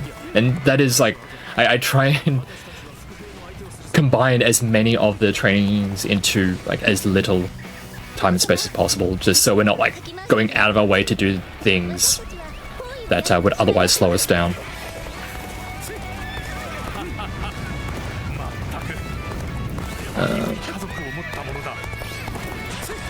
One thing I didn't really mention is like in terms of the trainings, the weapons that we want to be using, the Wu route is really good because the trainings that we get are all relevant weapons.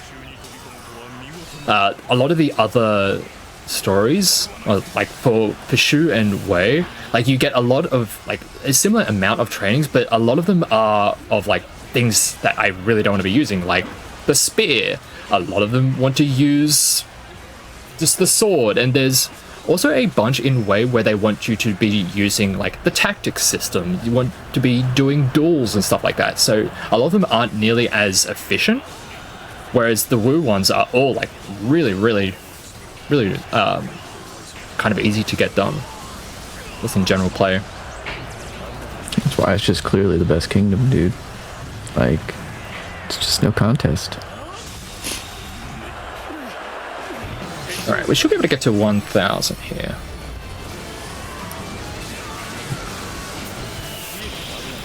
Just juggling like the hordes of dudes everywhere. It never gets less funny. There we go. You can see the explosion of of orbs that is us getting to 1,000. Because what we'd usually play is like this big, like freeze frame animation. It's like the army of one animation, but we turned that off specifically because it is really slow. And we are going to be hitting 1,000 KOs quite a bit.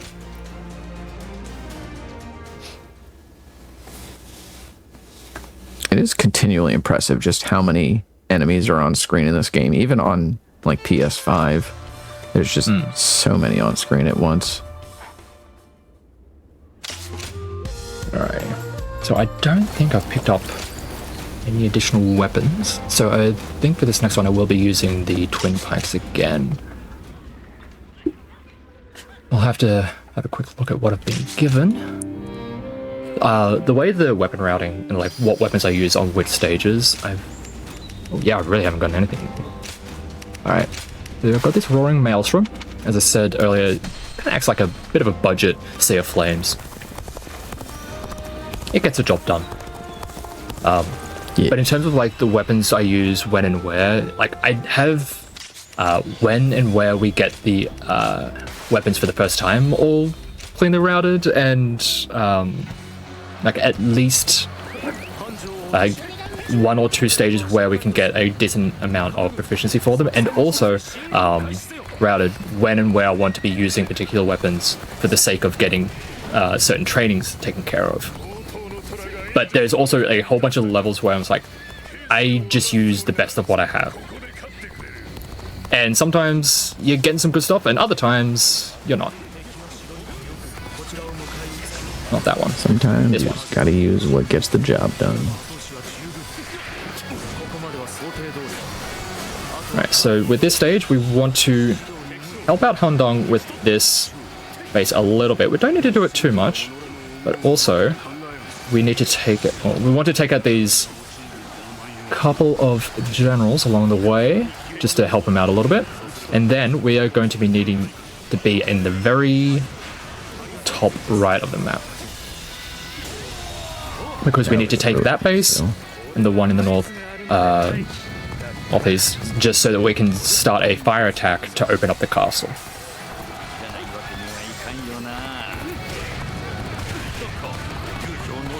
But once we get into this base, all of the enemies are going to start converging on it, which can delay us taking the base significantly. So ideally, we only have to deal with 3 enemies, but it can get up to like 5 or 6. It can be a lot more.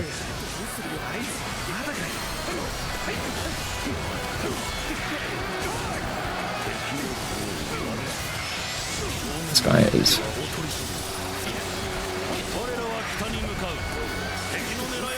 Come on.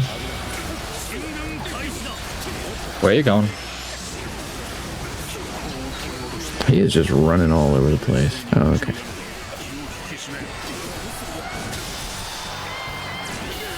Alright, where are the other 2?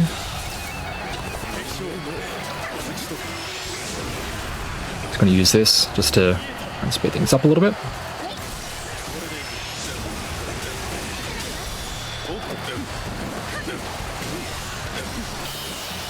Where's the other one? Where's that other one? Where are you? Get back here, and I see that those other generals coming through. I'm just going to do this just to ensure that they don't get in here and then reinforce this base, because if those 2 generals were able to enter the base, I'd have to defeat them before we'd be able to take it, and that just delays the fire attack coming in.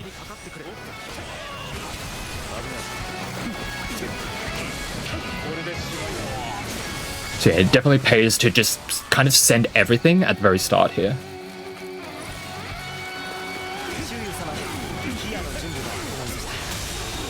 Because this is like the thing that is kind of delaying everything. Yeah, this is like the tipping point of the stage. So there's the fire attack. It's going to take a little bit before we actually get in there. So we're just going to use this to try and farm up a little bit.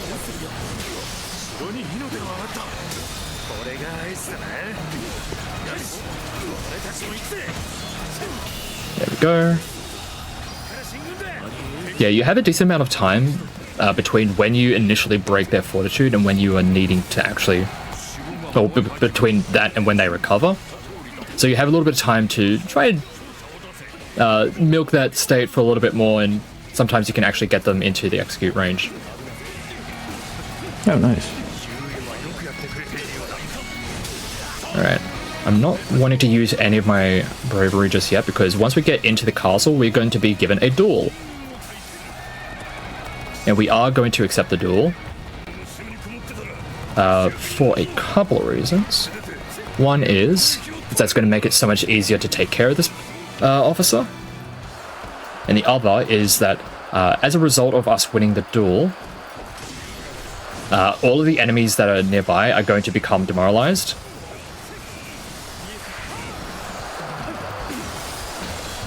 And they're all going to fall to the ground. They're going to be very, very sad that the brave leader lost. And it's going to give us more than enough time to be able to have our soldiers actually take care of that gate. We're going to use this little thing, little property of winning duels a little bit later as well. I say a little bit later, like literally right at the end. Kind of final chapter stuff.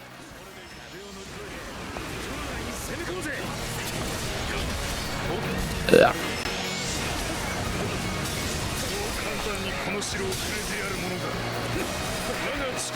Alright. Let's take care of this guy. And that will be stage taken care of.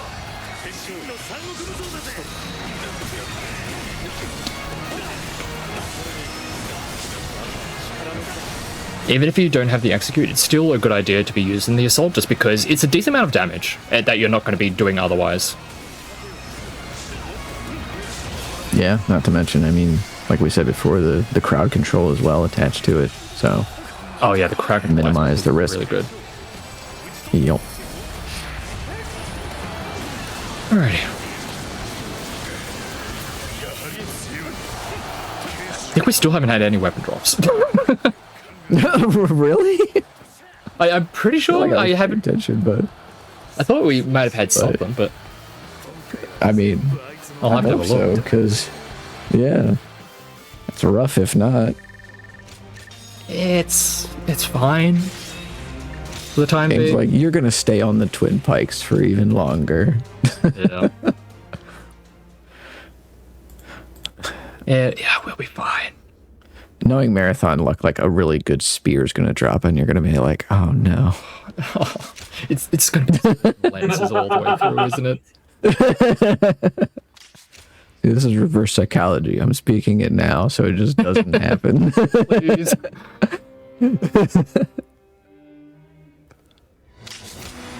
Alrighty. So this next stage, this is a really weird one when it comes to routing of it, because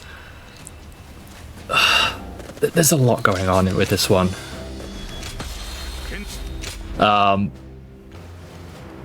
This is where the patriarch of the family meets his end, and we eventually do need to retreat. But what if we don't retreat? we can Listening. Wait, actually, let me see. Did I actually get any weapons? No, nothing. Not a single. Cool. Good. That's fine. Great. we'll be fine. So the way this stage plays out is that we are in charge. Well, the elder son is in charge of the main force, and they are pushing through this rather dangerous location, and they end up getting ambushed with like arrows from up high. The father, Sun Jian, is going to chase away the archers and the person who is behind all the archers, and then puts himself in a very dangerous situation where he will eventually pass away, thanks to a rock. What we're going to do is we're going to do what the stage tells us to do, and that is defeat Liu Biao. There's two ways in which you complete this stage. One of them we can't really do in a new game setting because we just get stat checked. In this game there is the standard endings, and then there's the true endings where you get to alter fate. Getting the true endings for Wei and Shu is significantly easier to do from a new game setting, damn near impossible from new game for Wu, because you have to fight a highly powered up version of Zhang Jiao's ghost. It is rough, and it is on a timer. We do not have a lot of time to work with before Sun Jian just ends up getting killed. So we can't do the true ending. We have to just go for the regular ending. What would happen is once arrows... what would happen is once Sun Jian dies, the mission objective changes from defeat Liu Biao to escape. But even though the level, like the in-game objective will change, it will still have that internal objective still held. It will still be an acceptable ending to this stage. So if we are able to defeat Liu Biao, and there's even a very specific line from Sun Ce as they're trying to retreat after their father literally just got the message that their father literally died. You defeat Liu Biao and he goes, huh, I guess that always was a possibility.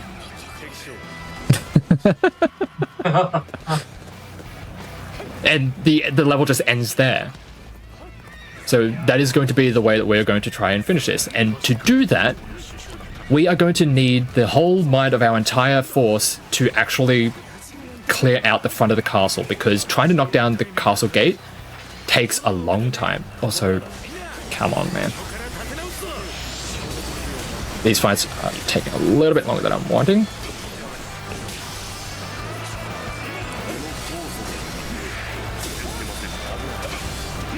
Alright, can you please give me something? Because I said it earlier on, like back in chapter 1, every time you defeat an officer, you have a chance of them dropping a weapon randomly of the weapons that you have currently unlocked.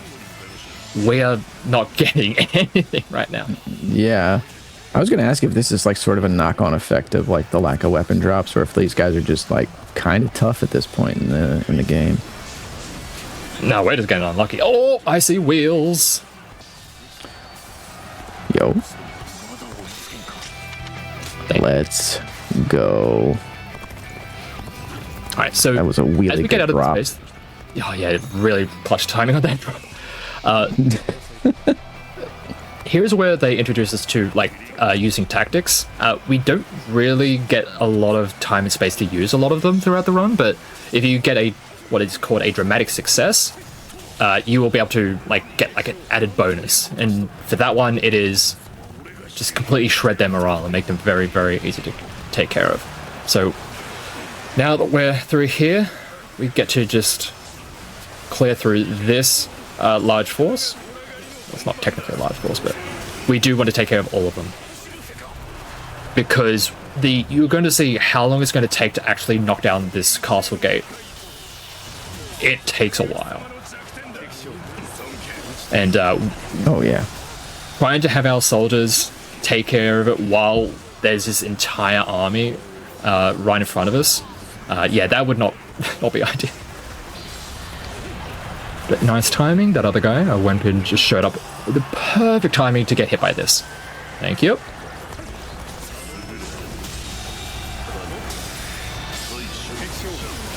Oh wow, and that guy's fortitude got knocked out.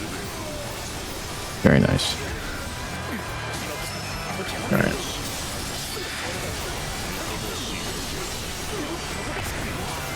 Horses. Where did you... Oh, you're still there. Cool. Right, so now that they're taking it out, I'm going to have my... Give the order to destroy, please. Thank you. Because I want to get rid of these two front ones, because these are the ones that can actually interact with my soldiers that are here. And look how slow this is going to go down. It's going to take a while. No. This is why you gotta clear this entire area. It may like seem counterintuitive to fight an entire army to make things faster, but it's like the alternative is just waiting for Sun Jian to die and then escaping to the bottom right of the minimap, which takes so long. But fighting that entire army ends up being faster. Like, strangely enough. And that's also going to be the same thing in a couple of stages from now. We're going to have the exact same thing where we fight an entire army, which ends up being faster. Also, right now, this is going to be the cutscene where Sun Jian passes away. We don't need to see what happens to him. He's fine. He's fine. He'll be okay. He just doesn't show up for the rest of the game. Yeah, he'll walk that one off. Yeah, he's going to take a nap. Ugh. Come on, get a little closer.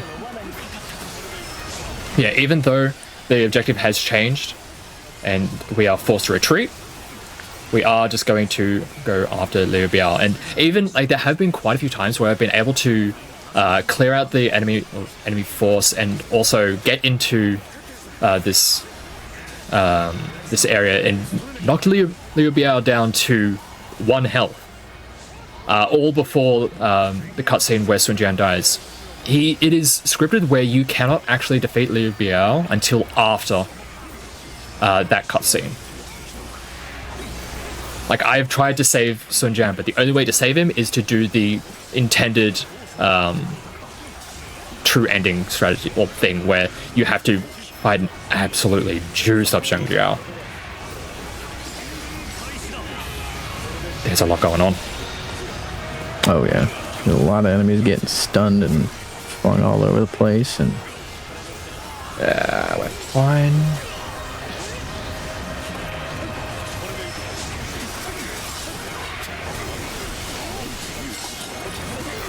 Come on.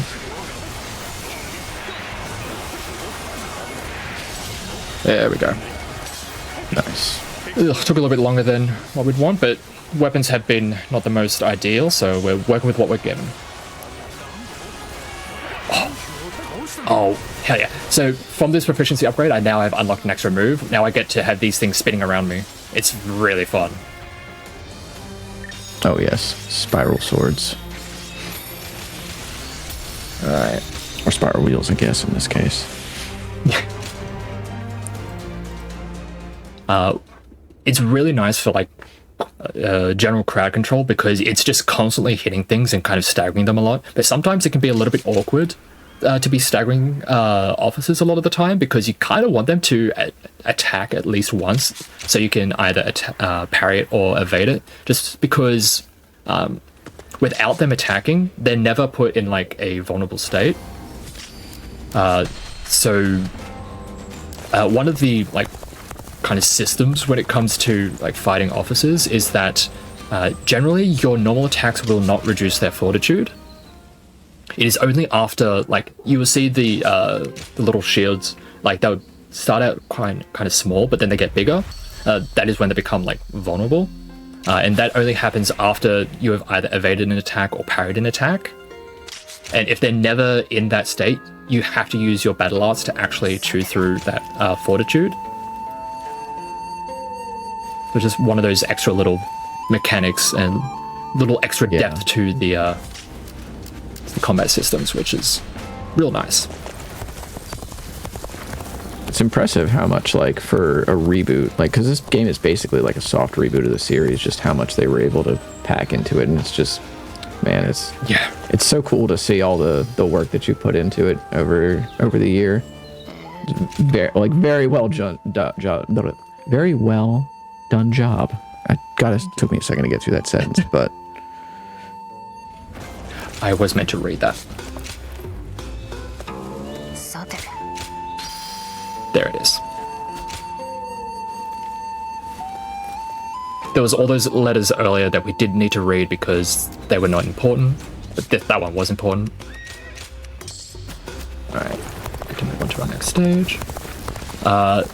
Before we're going to get into this one, we are going to quickly grab this waymark over here for fast travel later. This is the last one that we need.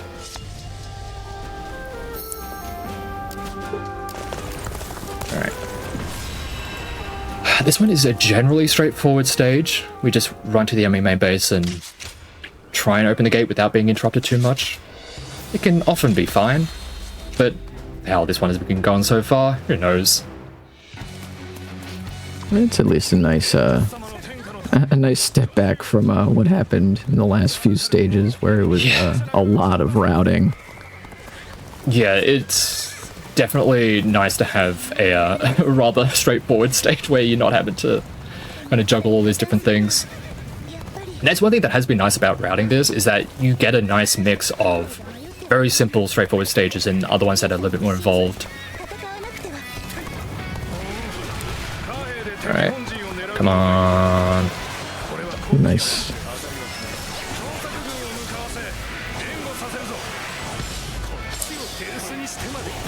There we go. They can very easily interrupt them and it gets really annoying.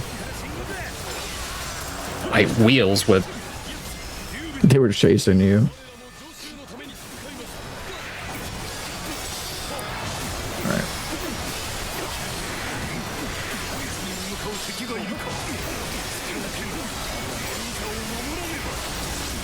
then from this All right, fight, we leave will be it. getting the next of our weapons as well. Wait, who's attacking me? Oh boy. That's a trick question. They're all attacking me.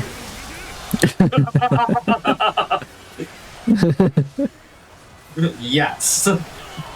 The answer is yes. It's Yes. a lot of red. Can you stop? No. Oh, jeez. Because the way what happens with this stage is that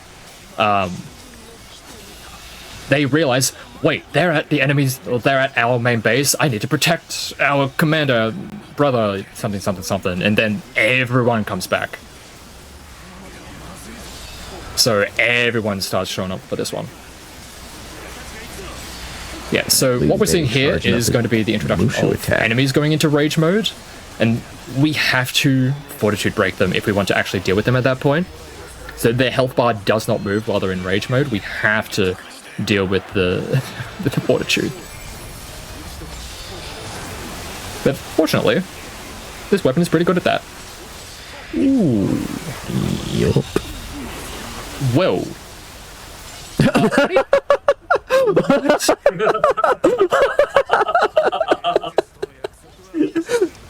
What? What are you doing up there, buddy? He got changed from Guan Yu to Guan Yu. Jeez. Okay. I had not seen that one before. Oh, that's hilarious. He was, yeah, I don't know where he was going. That guy went flying. That was very, very funny. But yeah, so I just got completely distracted from what's happening. I was going to say a thing and then I just got completely distracted. So we did unlock the next weapon, which is going to be the lance. The way the lance works is they want you to be absorbing attacks. Like using your strong attack, you will absorb hits, and that will be used to power up your strong attacks. It's like I find it quite interesting to use, but for the speedrun, like a weapon that wants you to be reactive rather than proactive is not really what you want to be using, because It is cool. it is cool, but also like the enemies are never consistent in the kinds of moves that they want to use, and sometimes they use moves that you can't absorb and you have to just readjust really quickly.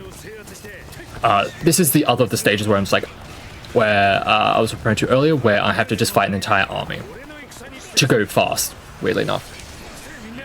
Because the way that you are intended to complete this stage is to take every single base on the map. That is the win condition. Alternatively, you can take out their commander, which is a little bit faster. Alright, there we go.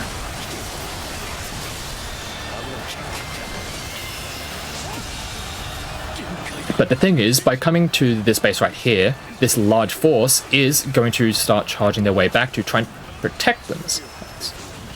So I do have to take out this large force in order to... Oh, Jesus. There's going to be a lot of those cutscenes as bases get taken and bridges get burned, in a literal sense, bridges burned.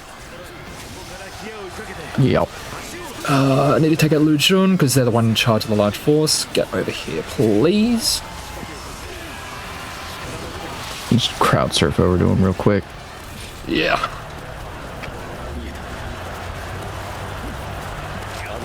Where are you?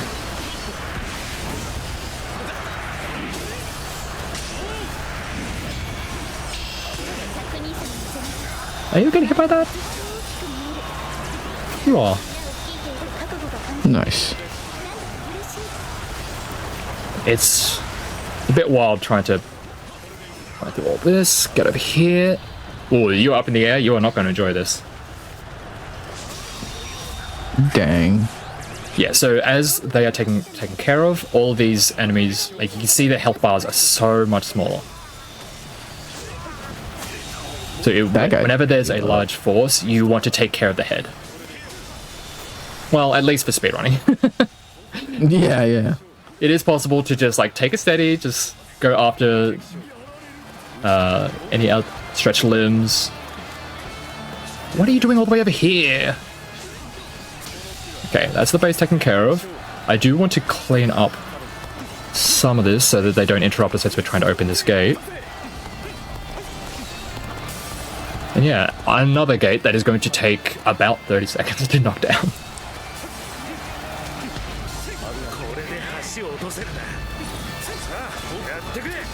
Do not interrupt me. Your fight is already over. Leave. There's just like some lingering soldiers. I'm just like, dude, don't you even dare think about it. I do respect the gall to watch like 800 of your boys just get demolished and then be like, I'm gonna be the one. Yeah, but I'm different. I'm the main character. Yeah, exactly. This is my story. It's like, all right, Titus, settle down there. We're gonna...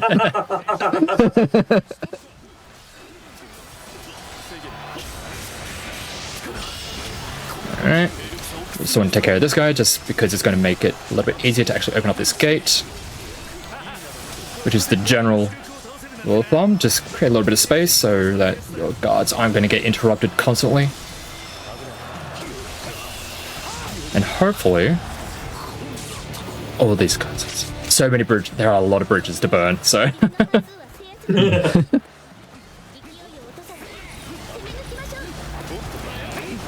Yeah, it's one of those weird situations where it doesn't seem like it would be faster to fight an entire army on your own, but it just ends up being a little bit faster.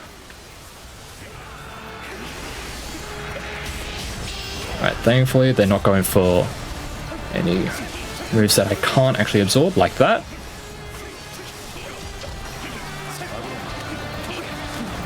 Get back here.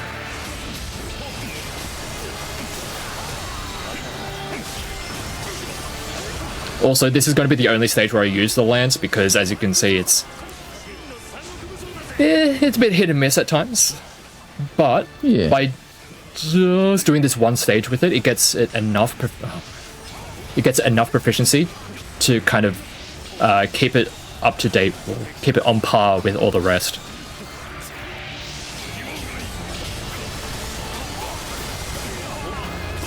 Not just because this is like a really, really long level? Or? Yes, and because you take out a lot of enemies. Yeah. 1100. Not to mention, a lot of them are swarming you constantly, so it's really easy to absorb attacks. Yeah. It's not like we're having to travel across all the corners of the stage to get enough KOs, to get enough proficiency for it. It's like, nah, they want to come to you, and it makes it nice and easy for us. So yeah. Get that all nice and leveled up. Gives a bunch of experience. Right, so we have all of these trainings that we're seeing right here.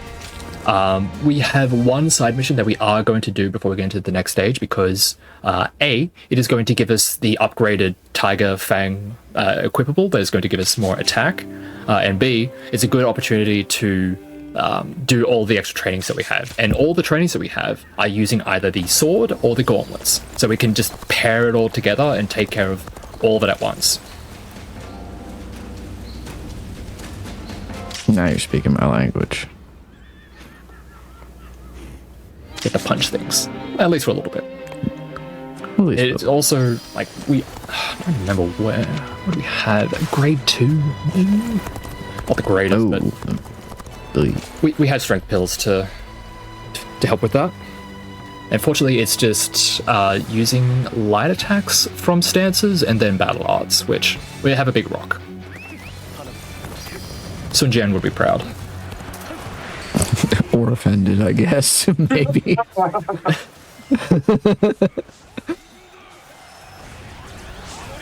Alright, that's that taken care of. Now we need the sword again. Alright, so we just need KOs with this strong attack, which is off an evade, and then this one, which is off holding block. So yeah, like, even some of the more simplistic weapons, there's a lot of, just, like, a lot of hidden complexity to a lot of them.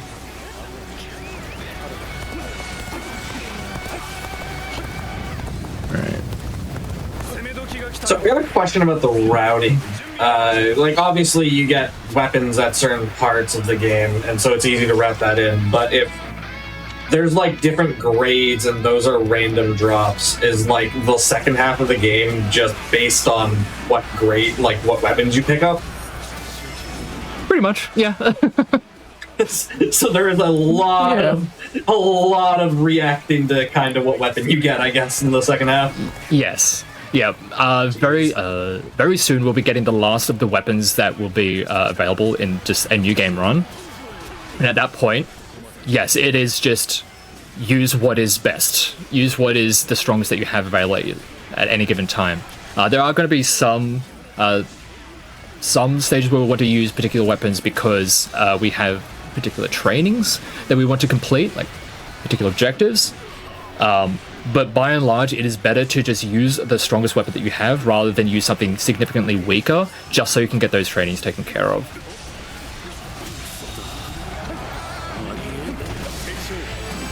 But yeah, there is a decent amount of the run where it's like,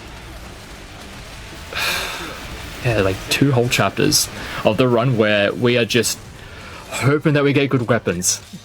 Just fingers crossed. That's how a lot of it ends. Just rolling the dice. Yep. Alright, so that's those trainings taken care of. That's a lot of skill points that we got. And the reason for that is, like, right here is an extra accessory slot that we'll want to have equipped. Well, because we just got the second Tiger Fang, we're going to equip the better Tiger Fang. And eventually, when we get that extra slot, we can equip the other one again, so we can just double up on that.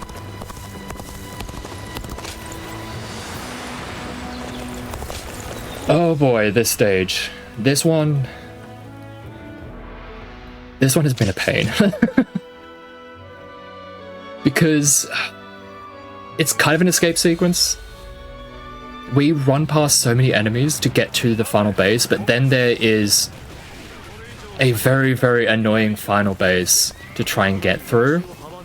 That you can take sometimes only about like 30 seconds. Other times it takes 3 minutes. The variance in it can be quite a bit. So we'll see how it goes. And you'll probably understand why when we get to it. It is rather obnoxious when we get there. But before we do, we are going to take care of one particular enemy because they're going to give us our next weapon. Also, trying to drift a horse, not as easy as you would think. Let's go right here. A lot of rocks. Right. Range? That was unfortunate.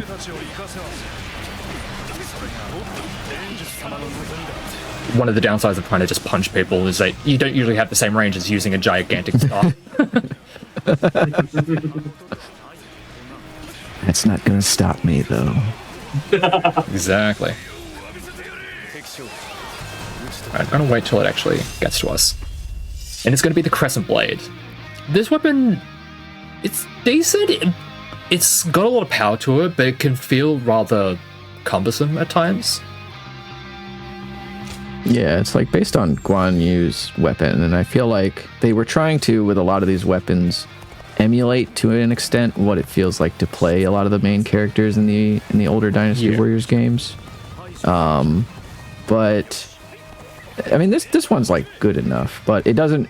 Again, there's like some weapons in this game that just have incredible flow states, like the gauntlets and the wheels, and like Phoenix said, the Crescent Blade, a little cumbersome at times.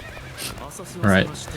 This is the area where it's really annoying because ballistas, and we're going to get shot a little bit. Oh no.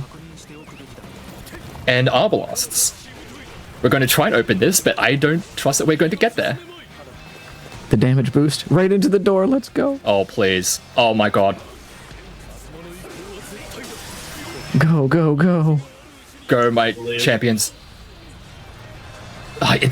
Because we don't control this base, it actually takes longer for them to actually knock it down. Yeah, that makes sense. But I'm not seeing the tech so far. I swear to God, if this is the run that actually get that gate down.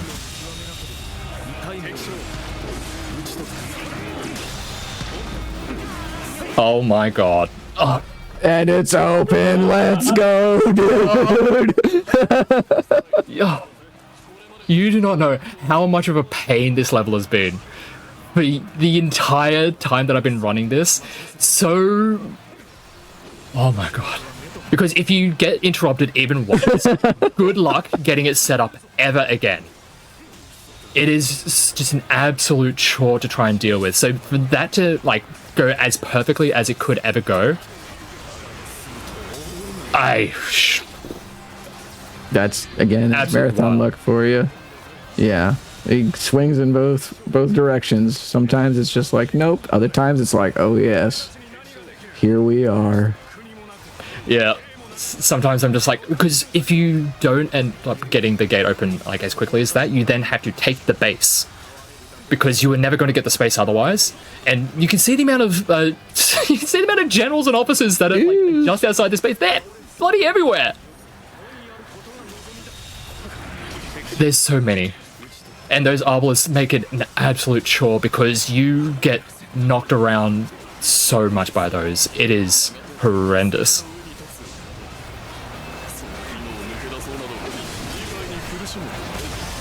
This would save, like, on average, this would save, like, probably 2 minutes. That is intense.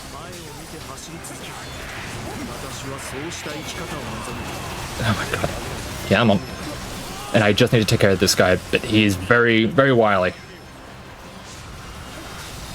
He was running away. But whatever. But this battle art is actually, like, really good for clearing out a lot of this, so that is... You know what? Showcase luck, we'll take it. And it taketh away at any given moment. We'll take it.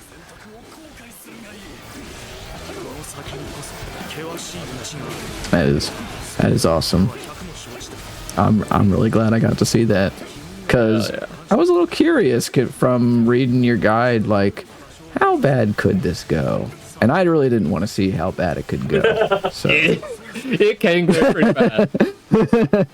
That's the kind of question you want it, like, in theory you want the answer to, but you never actually want to see the answer. No. Oh. Yeah, sometimes it has taken me, like, sometimes even closer to 4 to 5 minutes trying to get through that base. Oh my gosh. Because not only is there just so many officers, the arbalists are knocking you, like if you go anywhere near the center, the arbalists are knocking you around like crazy, you can never find your footing, but also they scatter to all the corners of it trying to fight all of your guards because for some reason they just find something shiny on the wall and then it's like, all right, well, let's go over in this direction. It can just be all over the place. So I am incredibly surprised that it went as well as it did. It probably was that damage boost. Oh. Damage boost was pretty good. Now you just have to set the damage boost up every run now. Oh, you know? No, you're right. Oh. 2 hours deep, every run. Yeah. Like that's the thing, like trying to find consistent ways to do some of these stages. Some of them is much easier than others. We saw back in chapter 1 with the Zhang Jiao fight, trying to get that set up to get the skip on the Tempest. Sometimes it works, sometimes it doesn't because of other factors, because like, there's a lot of factors that go into a lot of the fights. There's a lot of moving parts, and things can very easily just go a little bit haywire, but sometimes it just all falls into place. I did say at the start, it's like, sometimes you need the stars to align if you want those good times. That right there is kind of it. Align they did. Alright, we're into chapter 4. Yeah. And we are going to be using the Crescent Blade, ideally just for this one, because we got some extra trainings from Sun Shengjiang and Sun Ce that want us to get battle art KOs using the Crescent Blade. One of them is for 100 KOs and the other is for 200, which is sometimes a little bit tough to get, but we'll do our best. It is fine to carry it over into the next one. Can my parrying, hello. Yeah, this base is lightly defended on this part, so it's usually better to try and make our way in through here. Right, so let's start clearing through the numbers while also trying to take care of the enemy commander.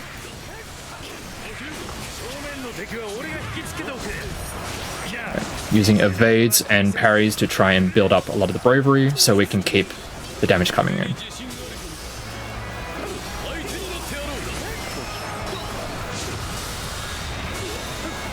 Alright, there's the 100 taken care of.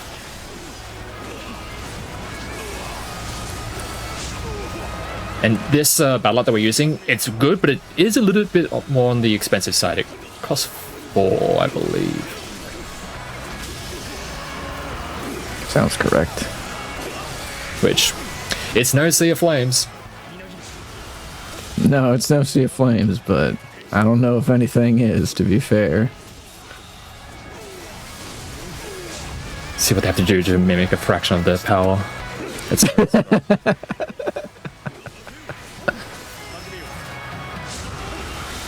there we go. That's all they're taken care of. I was hoping they'd drop a good weapon for us, but not to be, but it's fine. Like, even the weapons that could be a little bit more cumbersome, even just doing a regular attack into the evade, you can still get some reasonable pace out of them. It's just, some of them have slightly more awkward animations. Like, the Lance has a really awkward animation for doing that kind of chaining. But a lot of them are pretty good for doing that.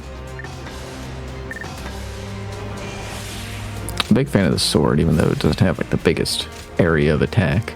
Animation's just cool. Yeah, it just feels very satisfying. Oh yeah. Alrighty, we jump immediately into the next stage. I need to check where our weapons are at, because we did the things for the Crescent Blade, and I would like to go back to using the staff. We do have a training that wants us to use the staff, so that works out for us. We do want no companion, because we want to be the sole focus of these enemies.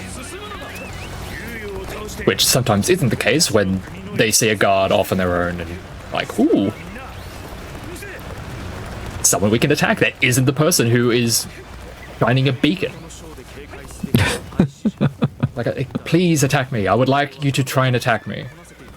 And they're like, ooh, nothing. Just absolutely nothing. I think I'll go this way. Yeah. So yeah, with this stage, we are just going to run directly to the main base. And we do actually need to be reasonably quick with it, because our commander gets in a 1v1 duel with their strongest warrior. And it can go really poorly for them if we just let it go for too long. Oh my god. See what I mean? This guy's over here trying to fight demons that are no way around. There we go, that's what we want. Nice. Here's what we want.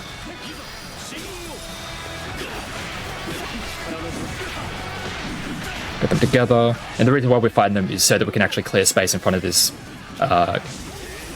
base.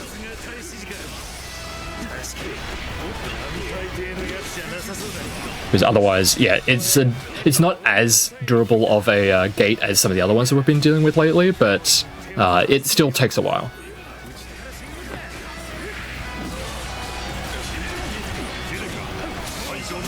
There we go. We want to try and avoid aggroing more enemies to our location. So we're just going to chill here and make sure that they are not going to be any nuisance. Thank you. Cool. Our allies should be fine. Just going to cheer up our horse just so we can charge right into our enemy. Everything we have.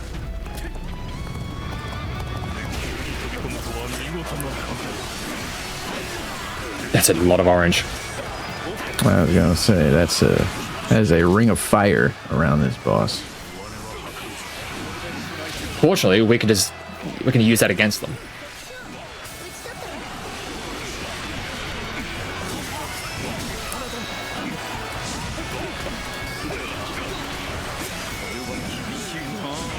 Yeah, just milk that as much as we can. Get the damage down while it's there. Ugh. Yeah, so even though that is usually a move on higher difficulties that you cannot interrupt, you just have to evade it. Because we're playing on Historian difficulty, we can just use our one bravery point battle art to just hit him a little bit and just knocks him completely out of it. Nice. And there's also like another thing that's really good about like the Podal, because like the evade while you were charging up a strong attack, it has like a hitbox attached to it, so you can nudge people around while you're doing it, and that can also be used to interrupt those attacks. So just another thing that the already busted weapon for this run can have. It's like it didn't need anything extra, but sure, it just gets a little bit extra. We'll take it. I hope we see another one throughout the rest of the run. Yeah, I would love that for you, honestly. All right. We don't have enough for anything just yet. We need to get to 80 for the extra accessory slot, and then on the following page that we just unlocked, there's like 2 nodes that we want to pick up for 70 each, just to get an extra attack upgrade. And then we're going to need nothing from the rest of that page because it's way too expensive. Alright. Where are we at now? One of the many Wu stages. Yes, Conquest of Wu.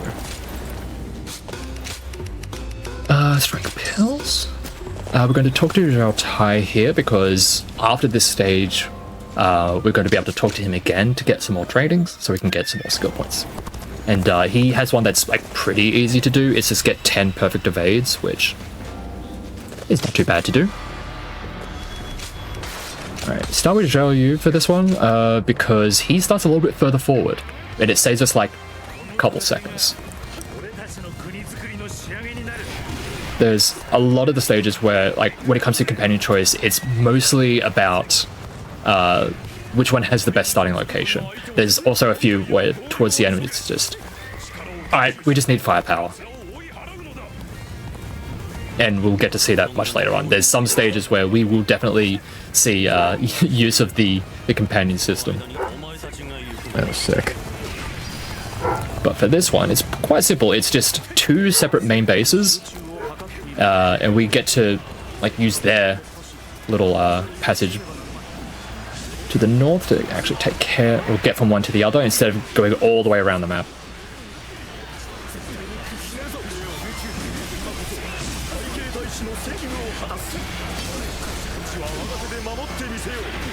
One of the upgrades that you get for the staff as you get high proficiency is that the continuous attacks do ramping damage, so it ends up being rather beneficial to be able to get some of those attacks to like hit quite a bit. And especially like after a parry, they're at just the perfect range to get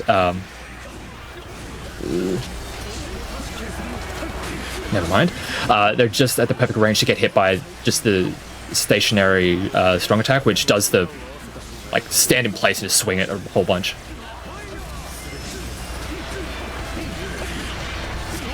Come on. Where you going? Where you going? Where you going? He really just hopped on the horse and just tried to scurry off.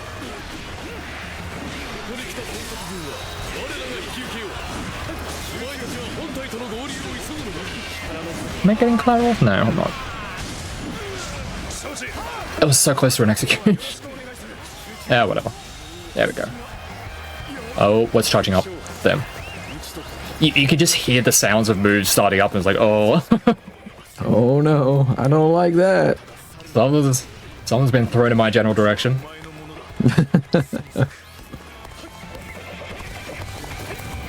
Often it's fine. It's usually just regular enemies going for those glowing attacks, but sometimes it's another officer throwing like a very hefty attack that you need to be wary of. Alright. Speaking of... Alright. We have Yombo Hu here, who we want to be taking out first, because very often they can have a large force set up. And we want to take care of that as quickly as possible. Stop that. And we're able to bring him over to Shugong at the same time, so we can actually activate him as well, but he's run all the way away. God damn. He did not want to be anywhere near me. Okay. Okay, never mind. Thought I had the bravery for that. Very good. There's that large force. I'm just going to use this to refill on my bravery.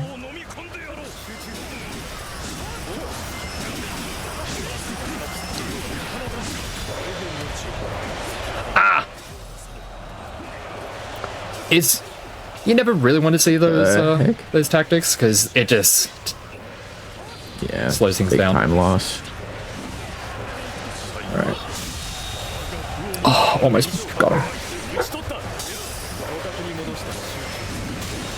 There we go. If you're having trouble following what's going on the screen, same. Yeah, we don't blame you in the slightest. Yeah, sometimes it's just go by feel.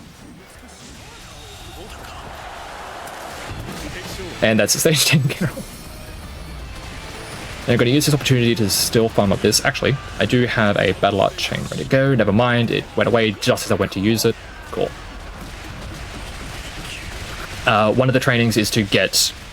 There we go.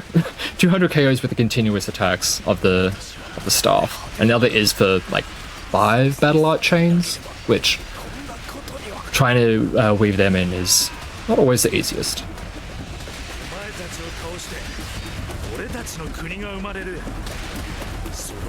I'm trying to remember if I've been seeing any new weapons. At the very least, this next stage, we have a little bit of time to kind of farm up before we actually get into it proper, because we have to kind of just clear a bit of space in front of the castle so we can get some ladders there. I'm pretty sure. Alright, so we get our extra accessory slot.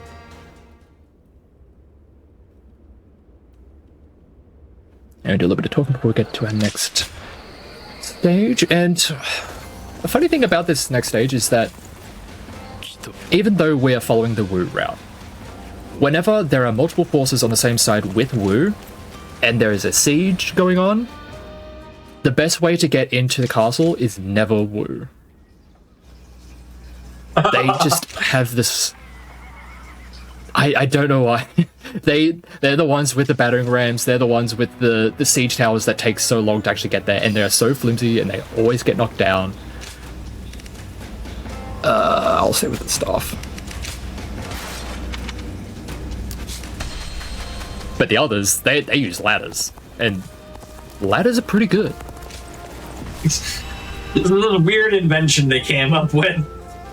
Yeah, it's kind of strange. I know it's newfangled technology, but I mean, it's ancient China. That they were working with different different technology. Yeah. All right, we're gonna go with one So you guy because there is a chance that we get to powerbomb someone. You were going to say something, Church? Yeah, so you've been mentioning like a route. Obviously, this is any sense. So you go with like whatever's the fastest. Like, how significant is it if you take like one of the other ones?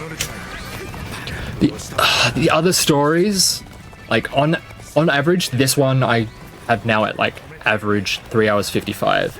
The other stories, Wei was averaging to around 4.5 hours. Shu was about 4.25. That's those. Yeah, like there's some optimization that I could do for some of them, but sure. Even so, there's a lot to it. There's a lot of just busy work to them that. Okay, rocks. Also, fighting Lubu, that's enough. That's such a long fight.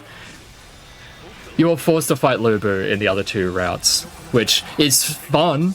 It's entertaining to fight him. He's an entertaining fight, and it's very satisfying when you can actually take him out, but it's just so long. He has so much health.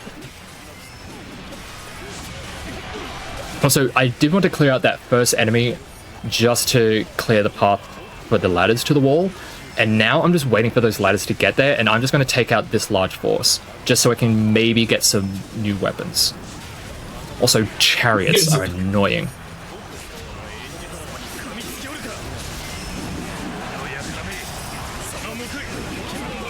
Do you have like a specific personal preference for any of the weapon drops you're looking for, or? The Podao, which is the big sword with the Sea of Flames. Yeah. That thing is number one. Beyond that, like the staff I'm pretty happy with. The wheels as well. There's a up there as well. Ooh, I'll take a lot more damage than I was expecting. The gauntlets also not too bad. It's just I don't want to be seeing spear, lance, sword. Because the sword is like very nice, very generalist weapon, but it just doesn't really excel in any way. It's kind of like a jack of all trades. Yeah, it's middling in damage, middling in like utility. It just has a bit of a rough time. I should be the doing shortest range, right? The training.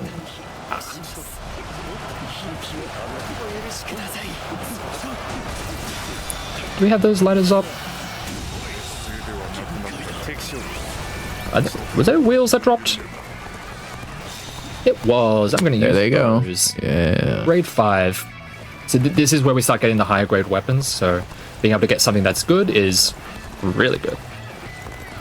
We also have a couple of the trainings that require us to use the wheels, so one of them is for battle arts and other is with wheel recovery attacks, which is hitting the strong attack as the wheels come back to you. It's I believe we spoke about it earlier, but yeah, like getting chaos with that and the battle arts is going to give us a whole bunch of extra skill points.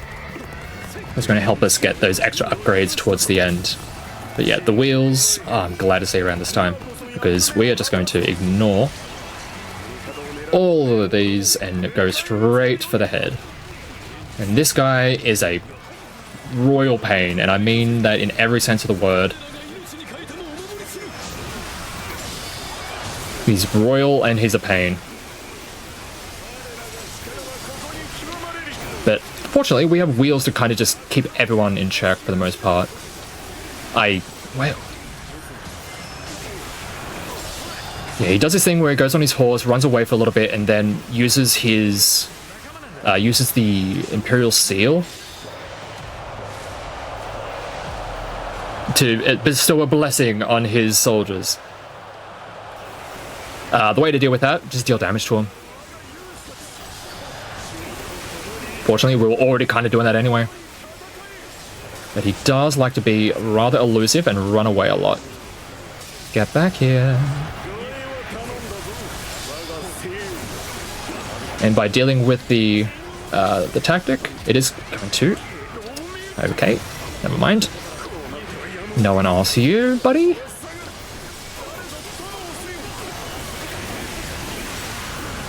He's gonna run away. Get back here.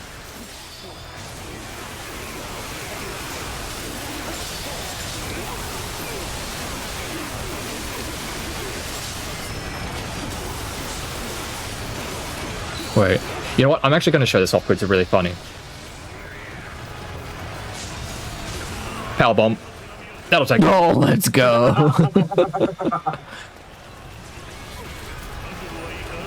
Oh, and Dustin. You know what?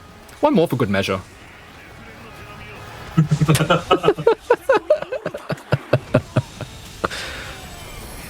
It's very satisfying. That is one of the, like, a lot of the characters will have signature battle arts that you can then eventually unlock through their bond events, like by maxing out their bond, and you get to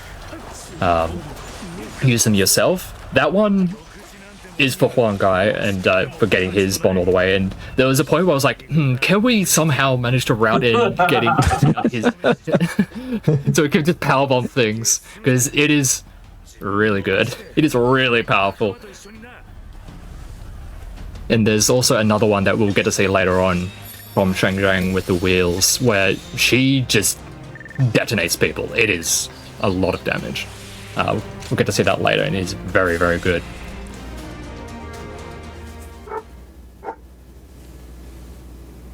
Whew. Probably wasn't fast or anything to be doing that, but it was satisfying to just slam. That's the important part. Exactly. Like, when it comes to like the character switch system, very rarely do we get to actually use it in the run, because the stages don't usually go long enough, because like it takes a while for that to charge up, and because we're trying to go as fast as possible, the bar is not going to be filled up by the time we're already completed the stage. And as I started getting things faster and faster, the situations where we could use it became less and less. I was like, oh, less power bombs. Oh, no. Go back to the old route. Strength. It's not about the time save. It's about sending a message. It really does send a message. Okay, there is a chance that we could powerbomb in this one if things go not necessarily according to plan. But after this, the only other real good opportunity for using character switch, actually there's two, but one of them we don't want to use because it's just a very long and drawn out stage which doesn't really get benefited by it. But the very, very last stage is definitely going to benefit from having the character switch. So for the start of the stage, we're just going to clear out some of these enemies, because we're just waiting for right now, because we want to get into this base right here. But as you can see, there's a lot of enemies around, and it would be a little bit tougher, quite tough to actually get it open without being interrupted constantly. However, at the other gate, there's a whole bunch of enemies that will eventually, as I keep an eye on the mini-map, they're eventually going to move on and give us some space over here. Now, I don't want to enter the base immediately. I want to wait for a cutscene to play out, because if we were to enter the base immediately, like as the cutscene was playing, it would, like as we get out of the cutscene, it would spit us at the south entrance of the base, and we'd have to run all the way through again. And it's not the most ideal. And we want to be... Ooh, spooky. I got interrupted. How long does it take? Good lord.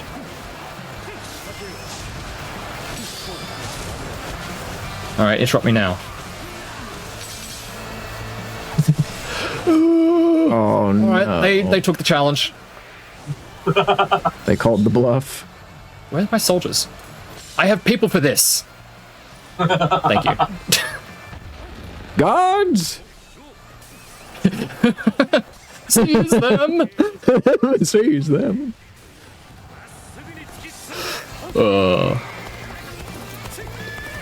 Yeah, we are supposed to do a fight with a figure from our past. It is all part of like the original story of this game, so it's not like a character that you would know from previous games. It is one of the original creations for this game as part of the original story, kind of tying it all together with this whole warrior of, or guardian of peace kind of character that we have. We will encounter them a little bit later on. But for now, we are going to be taking care of this guy, because he's one of the commanders that we have to take care of. And actually, because we did get delayed in that base, that does mean we were delayed enough maybe so we can get more power bombs. Who knows? Can we power bomb the OC? Is that a thing that can happen?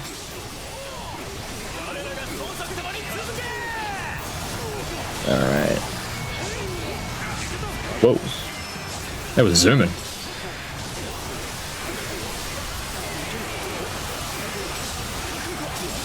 Yeah, I'm on.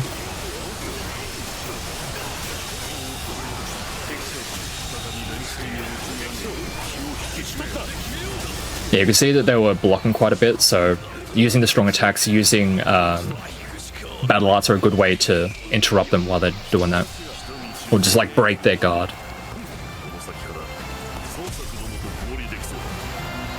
I do want to take care of this person, just because we get like free morale drop thanks to the dramatic success of the tactic, and maybe we can get a weapon out of them. Turns out, no. And this one we definitely want to take out because these soldiers around here are super protective of this base. I don't know why. It's almost like they're emotionally invested in the structure of this building.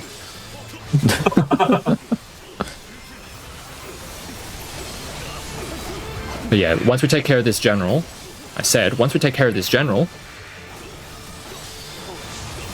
the others will kind of peace out and give me the space that I need to do so. I see, like, every time I command them to do it, I turn around and I see, like, the red health bars. I'm just like, you better not. You better walk away. You are not needed here. Okay, we're so close to having power bomb ready to go.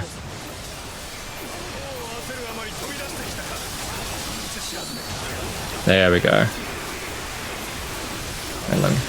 Very nice. A lot of slowdown. And one. Look how much damage that does, by the way. That does a ton. And you still have your own Mushu as well.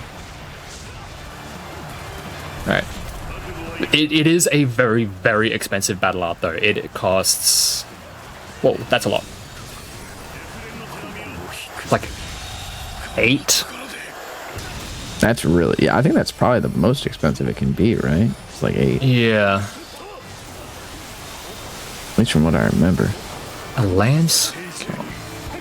Yeah, there's like a lot of the signature battle arts, they do cost a lot, but you get what you pay for with them. They are very, very effective.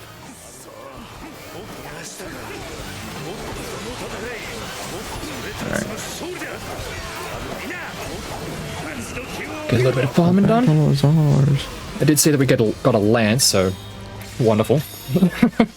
Yeah, definitely what we wanted, yeah. Alright, we got those evades. Alright, we got that attack upgrade, and now we just want to bank skill points for the next page, because on the next page there's another attack upgrade for 80, and then there's the true Muso Rage, which is like the big blast that we're doing. What if it went even bigger? And I really hope I get to show off like the massive true Muso Rage against who was it, Hongsu at the end. That'd be sick. With just the single blast, you can take out like over 1,000 enemies. Literally with just the single hit. Jeez. Let's go. but it's all going to be reliant on whether or not I can actually get the skill points to have it in time. That one right there. The Muso Rage. It is indeed 80. It costs 80. Actually, to the point where usually I would just get the basic attack up, basic attack stat point first, just because it's going to be more generally useful. But maybe I could just grab the Muso Rage just so I could show it off. We're here for a little bit of fun. Yeah. We already got the best. What fight was that? Oh, Danyang. Yeah, Danyang. We already got the best. Danyang, so. We've got time to. We've got time in hand. everything else is gravy. Yeah.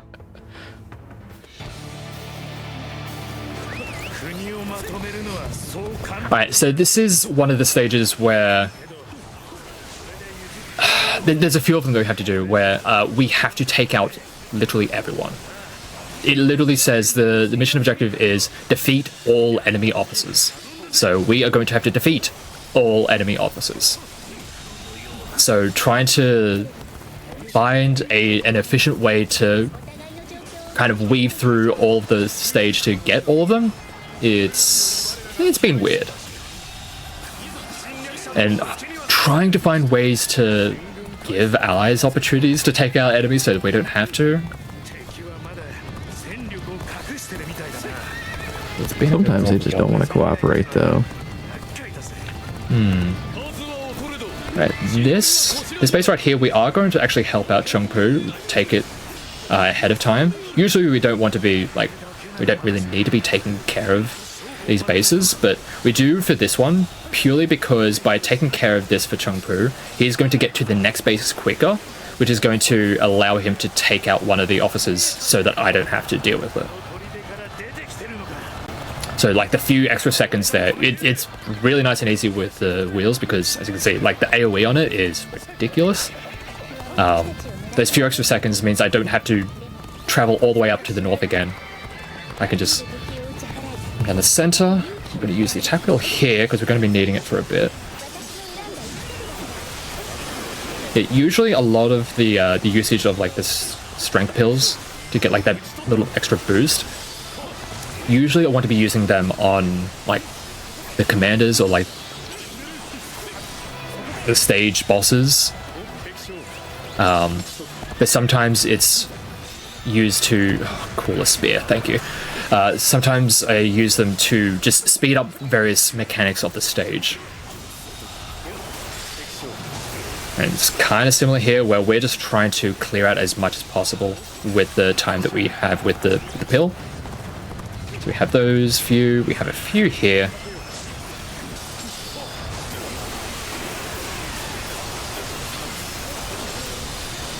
Alright.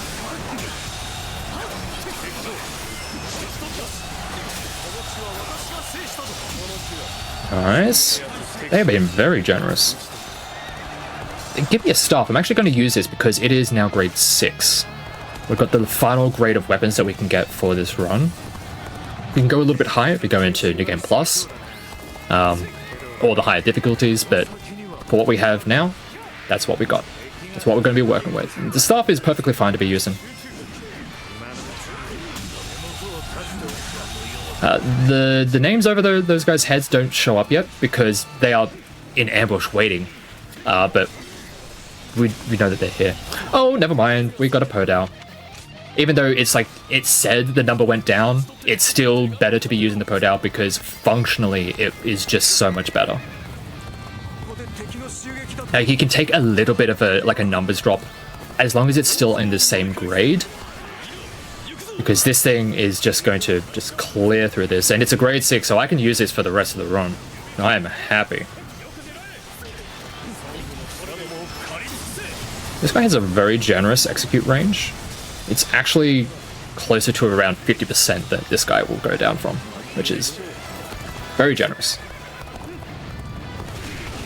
Alright. I did hear something drop. It might have just been a recovery item.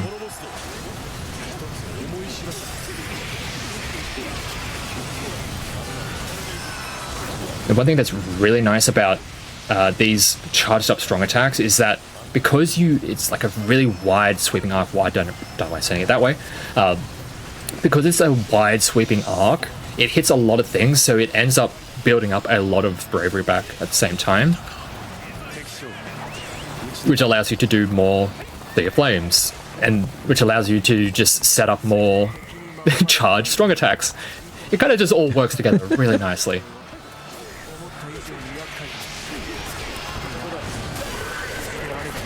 It's so much damage. It's like, yeah, I like that you're dropping wheels, but it's too late. I've already gotten the best weapon. Yeah, right. I like how all the weapon drops are just rolling in now, and it's like, you want to use this, right? Nope. No, I don't. Too late. You had your chance. Yeah. Mm-hmm. Alright, so by taking out those particular enemies, well, enough enemies, this guy charges out of this space, and we're just going to catch him on the way in. One thing I do want to be careful is that I don't knock him into the river. I have done that, and it is very silly, because it just wastes about 15 seconds, because you just have to wait for him to come out of the water again. No. There have been some runs where I've hit a different person into the water each time, and I'm just like, sure. Different ways to lose time. It is very funny when you just it's mostly from using the assaults, because it kind of launches them up in the air and then will just like blast them away. If you give them enough height, they will be sent overboard. We'll say that a little bit later. So in the north, we still have Chengpu taking care of that one extra soldier up in the north. We just need to take care of this one. There we go. Chengpu takes care of the general. And this is going to be the last one.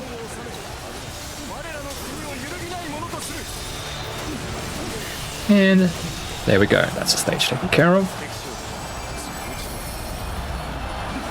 Oh, and throughout all this, our commander gets killed. Nothing new for the Sun family. Not at all. No. Unfortunately. What a tragic family. This is a whole family that just keeps playing scissors, bro. And like, it's just so tragic. It's really unfortunate. Alright. I believe that's chapter 4 taken care of. Do we just need the one more to go? I'm trying to remember. Oh yeah, here's the cutscene of it. Getting and taken care of.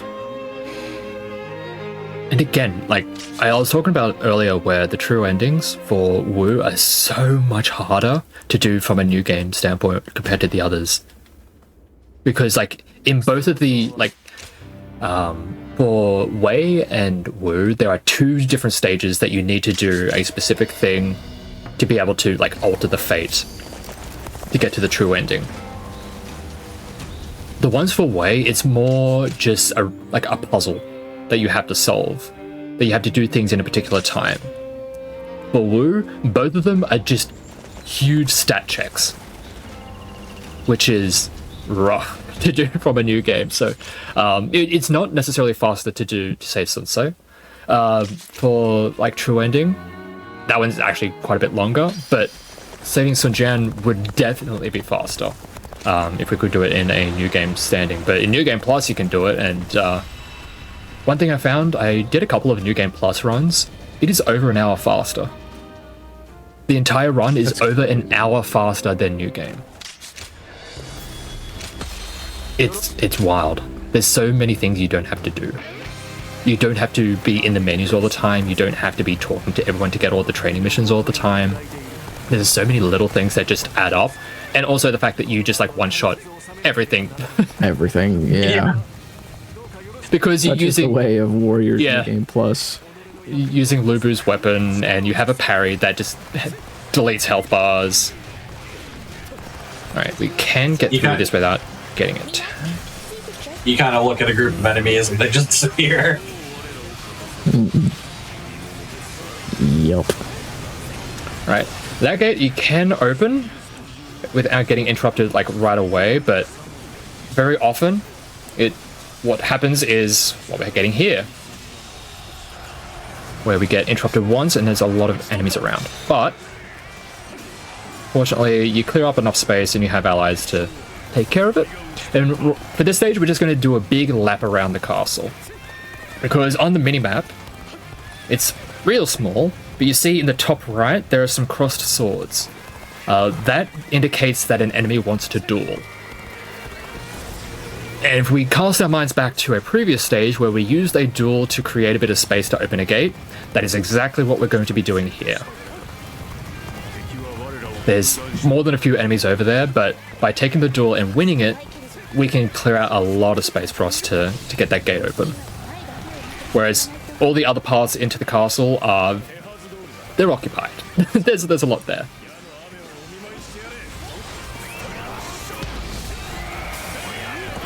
Alright.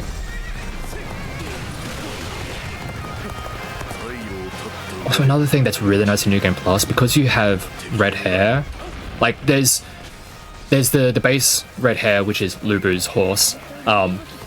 There's the base version red hair, which is really good, and then there's the one that they added in the DLC as a reward for the Ultimate Warrior fight against Lubu. That one is so much stronger, and it one-shots enemies. Like, the horse, just as you charge through things, just one-shots enemies. So it is so much nicer to just charge through everything and just see your KO count just go up real quickly. Very funny. Alright, we're going to take this duel. Go with the knives. Nice moves. However, fire.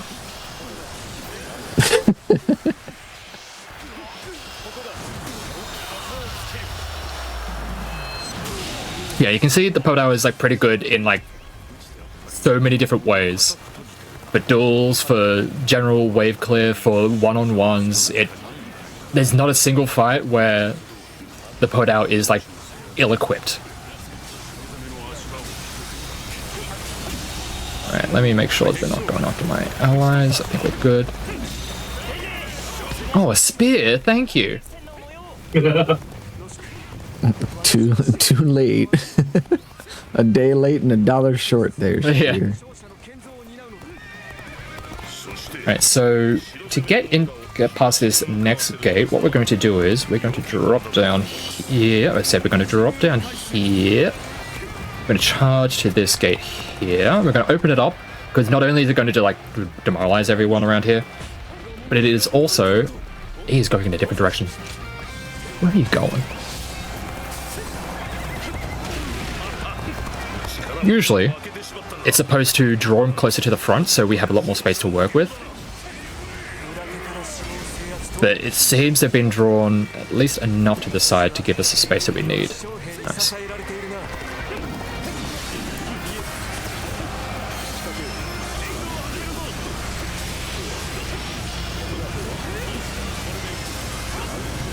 And we get to see all the flames again. There's going to be a lot of fire at the end as well. It's just a very woo thing. All the fire? Yeah, it definitely is. Goodbye. I saw that guy charging up. I was like, you are not surviving this. I like how so many other finishing animations have like tons of attacks to them. Podao's like, nah. Yeah, there's a lot of flourish to some of them. And then, yeah, Podao is just like, bonk. Bonk.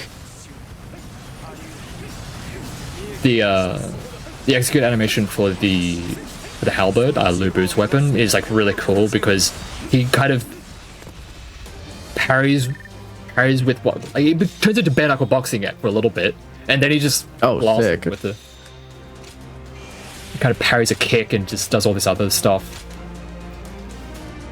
But yeah, it's very funny. Just the Podao just goes bonk. He's a very nice and simple.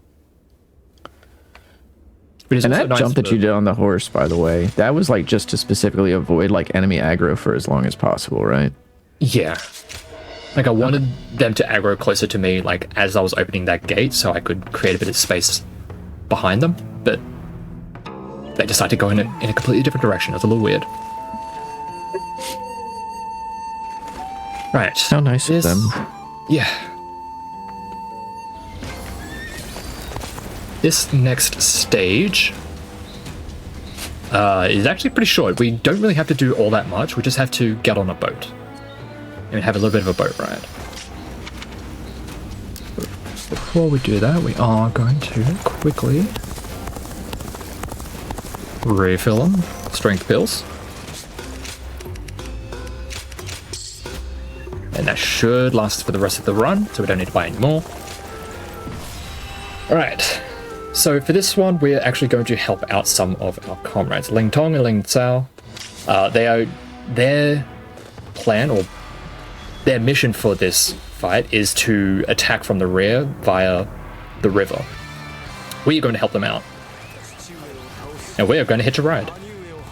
It gets us into the base. We don't have to deal with trying to knock down any gates or anything like that. We just have to get to the boat. So what we're going to do is going to take care of this general.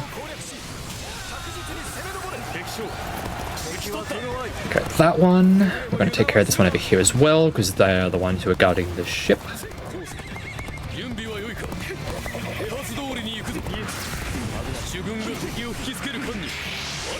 Also, Ling Tong, one of my favorite characters across, or when he was made playable back in, what, 5? He's been one of my favorites. I think he's so full of angst. 5, yeah. Which, as you will see, kind of understandable. But yeah. And it's very funny. He says, I thought it was just going to be us. No, we're coming. Oh, of course he does.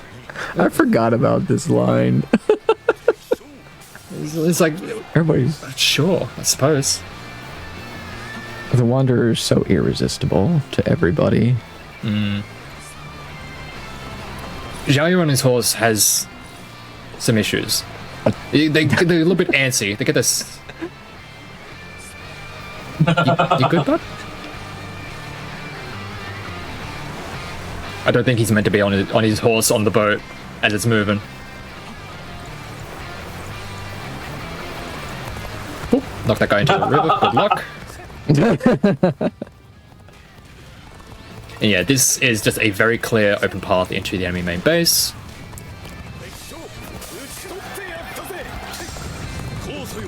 And we get to fight. Well, we're not going to fight Huang Zu because he's going to retreat. We are just going to fight this general and then try and farm up resources because we're going to have a 1v1 with one Gan Ning. We saw him earlier. He gave us some missions to do. Now he's going to end up on the other side. Get out of here, Huang Zu. Gan Ning was always one of my favorites. Yeah, he's always been really cool. Very cool character. I just always remember his Muso attack in the early games where he just held the sword out to his side and just ran. Yeah. It was one of the most unwieldy unwieldy ones to use efficiently, but it was great as a means of transportation.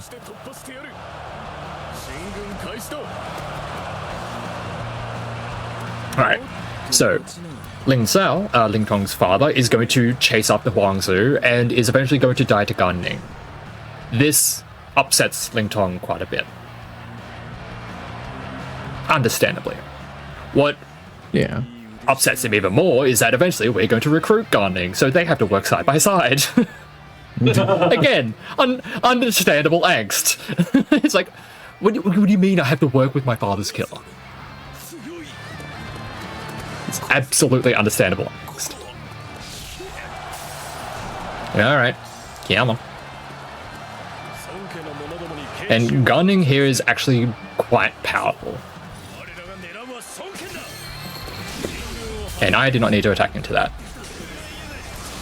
But, fortunately, we have a Podao, and we can just hit him really hard.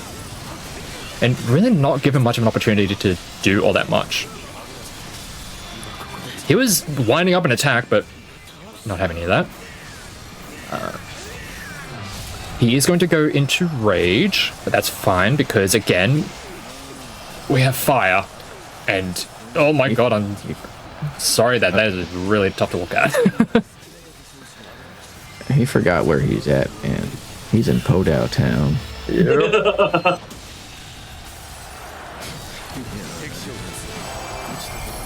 And that's that stage taken care of. Everyone else is just standing by watching me do that. They're like, they don't want to help, really? They're just chilling. Like, this guy is you got menace. He's a pirate and everything.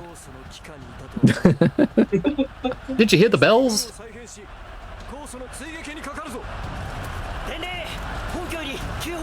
Yeah. There's a bunch of weapons that don't particularly fight gardening all that well. And I've had to fight them with a whole bunch of different weapons of varying qualities. Fortunately, the Podao is very, very good. Was the spear like the worst, or what was the worst one that you had to fight him with? Wasn't a fan of using the basic sword because it's just... Makes sense. Yeah, just kind of underwhelming. The battle arts are fine, but they're also... They take a long time. Yeah. You're over this one this time. Can't imagine it's the best at like breaking fortitude either, which is like the real key. Not really. You really have to, like, if you wanted to use the sword and trying to break fortitude, you have to either use the battle arts a lot, or you have to like let them attack so you can parry them and then break through that way. Which you ought to be a little bit more proactive than playing like that. Yeah. Which fortunately the Podao lets you do. You're able to just put in the accelerator the entire time.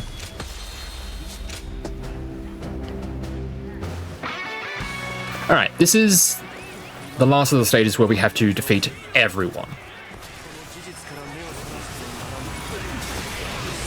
And it is going to take a bit because there is a lot to do. As you can see on the minimap, there's a lot of red. And thank you for more spears. I was really running out of them.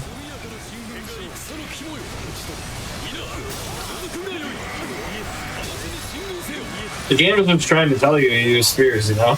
It really wants me to use the spears, but it made a mistake in giving me a Podao. It's like, oh, you messed up, you gave me the good weapon, now you can't get me to use the spear anymore.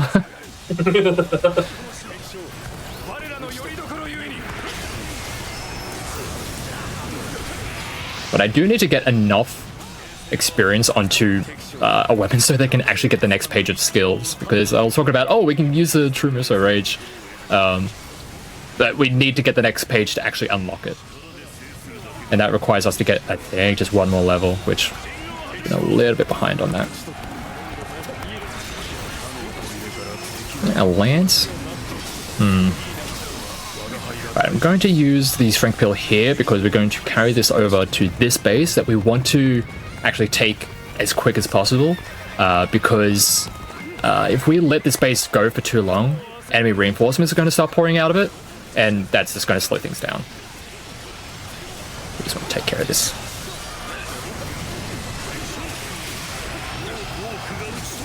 Yeah, I'm on.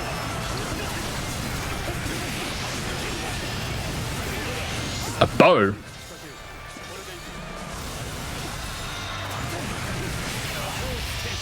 Speaking of bow, you have mastered Sea of Flames. Like, yeah, all the battle arts certainly have. There's like a mastered version which has like increased damage or cost less, or like some added functionality, like you can't be staggered while using this. It's really nice. Yeah, speaking of bows, one of the DLC weapons that we won't get to see here because we're not doing the DLC, one of the DLC weapons is a bow, which it controls kind of weirdly. Like, honestly, both of the DLC weapons, which is the bow and the rope dart, they control rather unconventionally, I'll say. Yeah, they're like pretty unique in that way. And I'm like glad that they exist for that reason, but also it takes a bit to get used to them.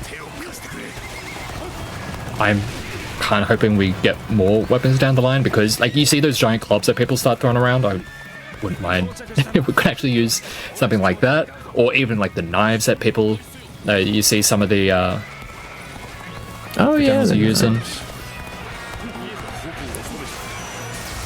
Maybe we could get into Zuna drop if we had the knives, you know? That'd be pretty sick. Or give Zheng He his claws back. True. They have him using his staff in this, which it's fine, but it's just not him. No. Wait. That guy from earlier that has a very generous execute range, but we don't even get to that point because holy, he just fell over.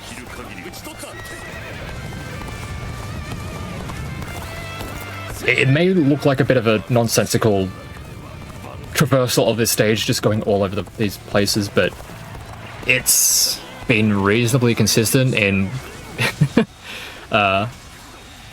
getting rid of all the enemies and like also taking out the enemies at the right time to get the next wave of enemies to show up.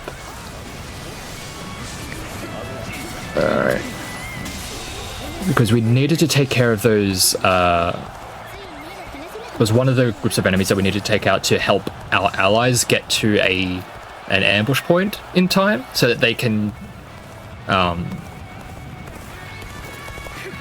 deal with another set of reinforcements that's going to come in so that we don't have to deal with them. So there's a lot of weird moving parts in this one, and it's just means that I end up going all over the place, just constantly just start doing laps.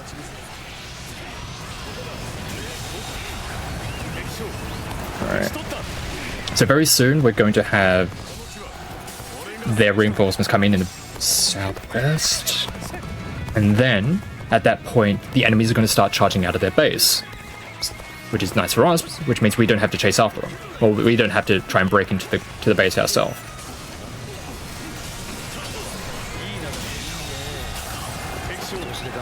Oh yeah, also the fans. We don't have we can't use the fans. Yeah, there's no fans. Yeah. I kind of want the katana too, to be honest, considering Jotai's in the game. He's always been a really cool one. Always liked him. Oh yeah. Alrighty, so yeah, that base is going to open up. They're going to start charging out.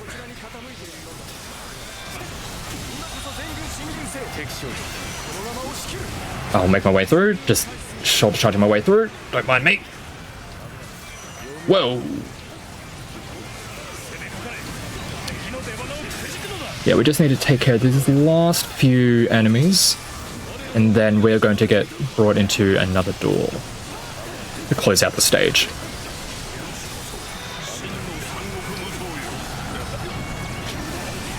Ah.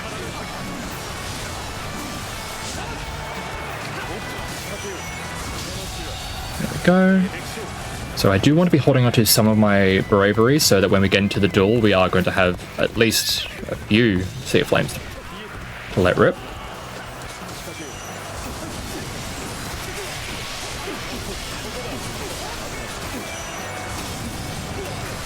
Right.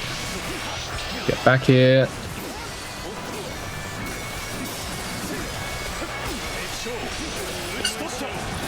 Yeah, I'm on.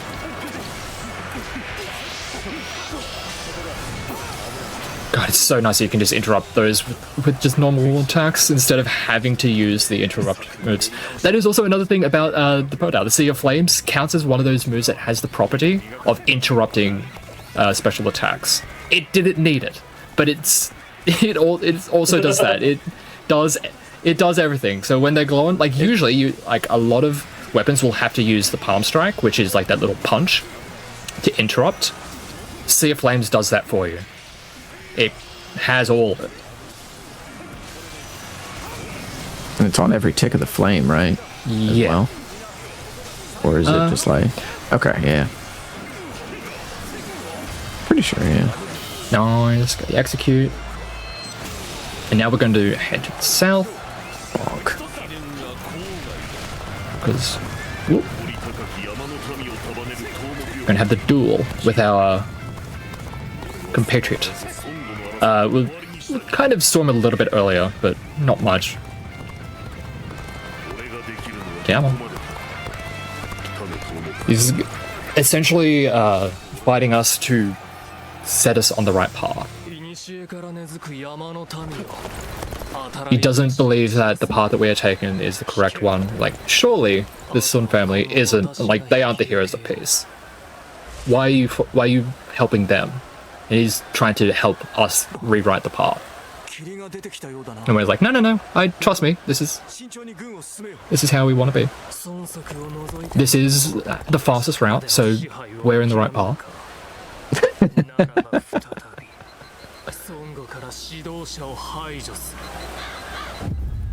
Alright.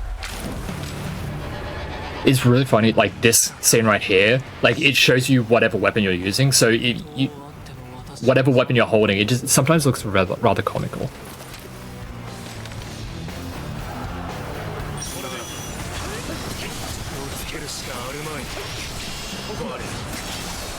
No, he does have parries.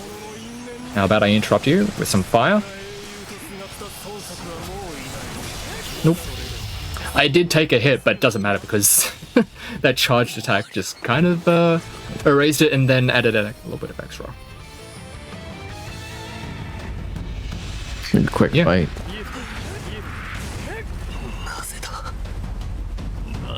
And then now he's very sad. Oh yeah, because throughout all of this... because throughout all of this, we've had amnesia. If you want to see more of what's going on with that whole storyline, play the game. It's very fun. Yeah, it's a good story. Alright. The smart thing would be to get this attack upgrade. I'm going to get the Muso Rage so I can set off this gigantic blast. Because it is the next stage that we get to do it. Tight. It is really funny. And hopefully I don't screw it up. It'll be very hard to screw up because it's just a large force. You just sit in the middle and then just like hit the button.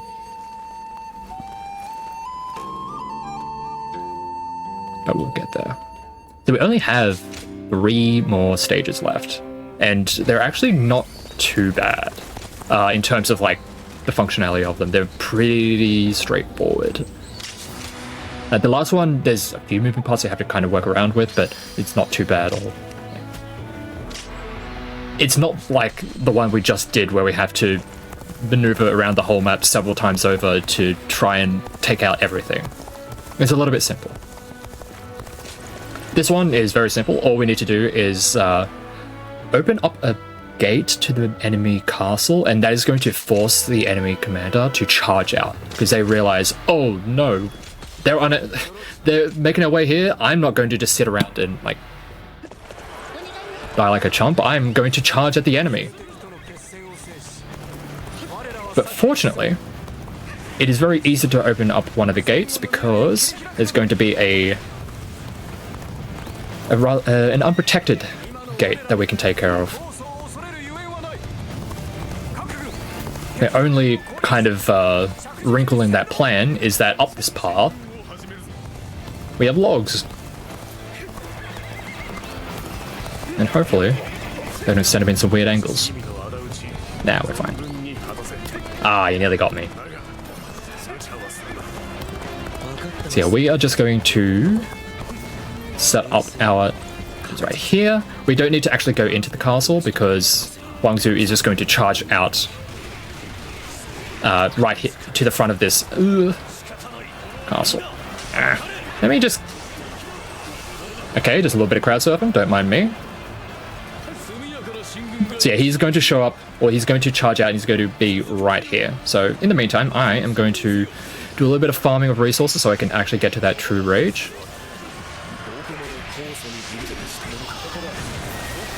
Yeah, I'm on.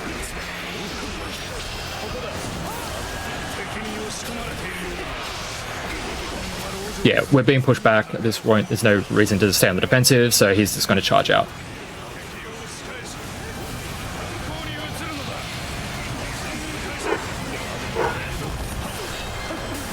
Also, the chariots are really annoying. They're tough to deal with. Don't know why I went that way, but...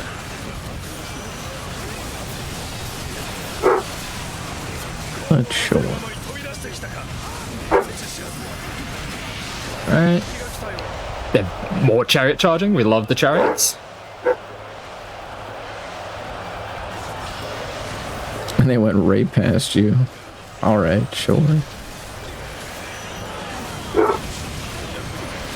Okay, we're getting close to having it. Let me push you closer to the center so we can actually make use of it.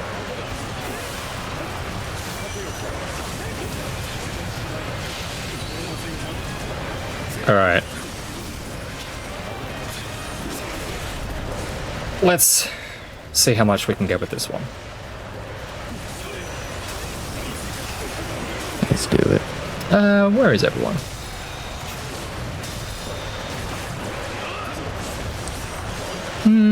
This seems like a good They all spot. got broken. Okay, we're at 800. 859.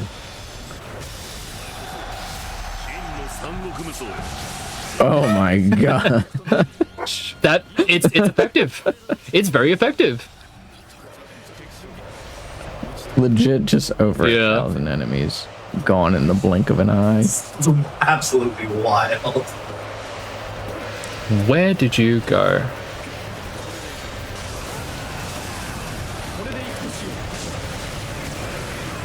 There you are.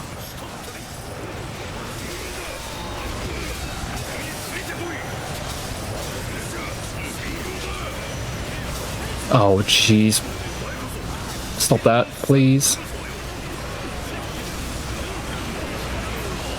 I was getting knocked around, but fortunately, I was still able to interact with that.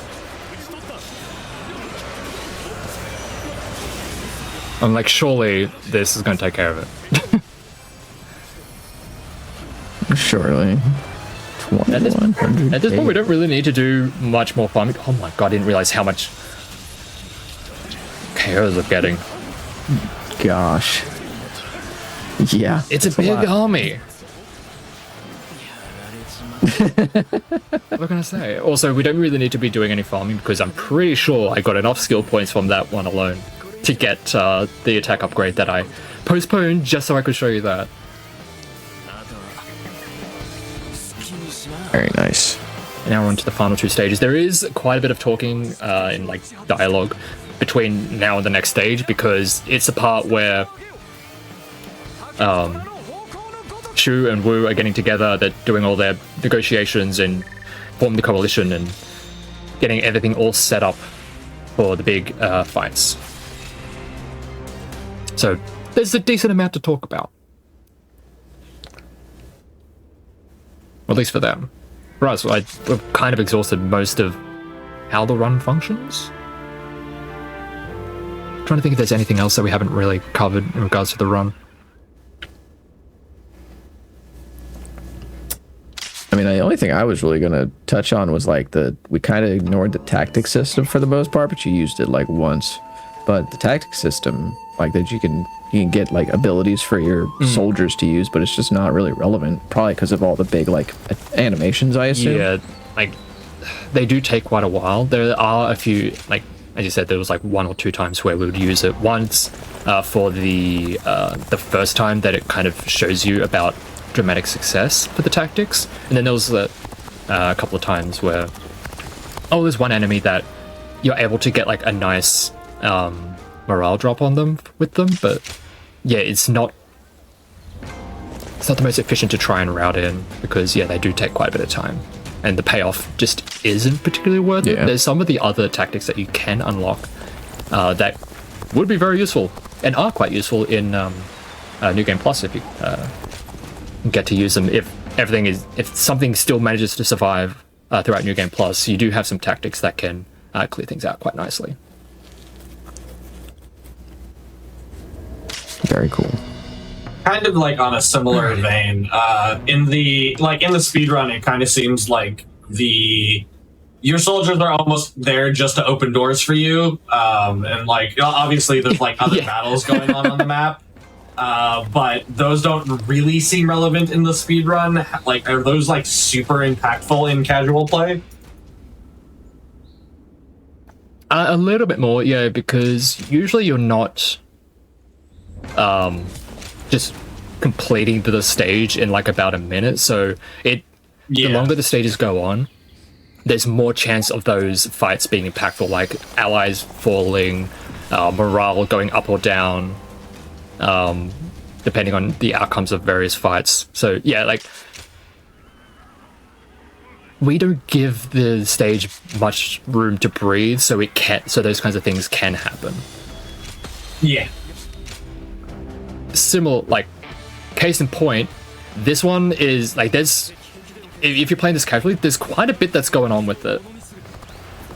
We ignore all that. We're just going to rush straight through their entire forces and go after the commander, which is really nice for a penultimate stage. After everything that's been going on with the past few of them, where there's a lot going on, this one is a very breezy penultimate stage.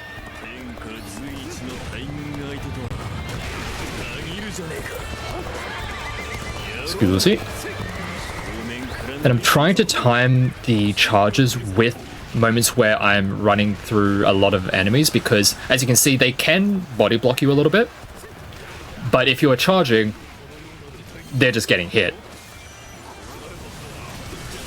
So using the charges just to clear a path through groups of enemies it's kind of nice.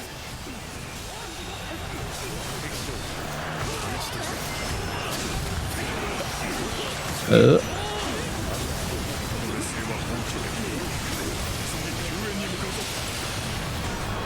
there we're going.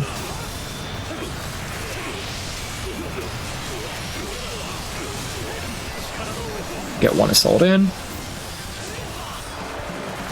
Another nice thing about using the assaults is that they do build up a bunch of extra bravery, so if you need a little bit more just to keep the whole thing going,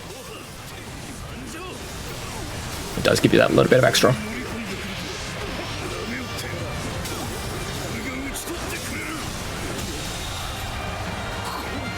Alright. Nice, good fight. That went quite nicely. There we go. That's the stage taken care of. And now we're going to be getting into the last stage. So for people who have played a lot of the previous games in this series, the games tend to go on a little bit further beyond Chibi.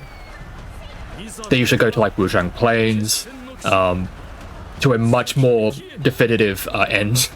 But yeah, this one, because of the amount of detail into a lot of, like, there's a lot jam-packed into like kind of every stage and just all the interactions, they're able to cover a much shorter time frame but still give it a lot of extra depth.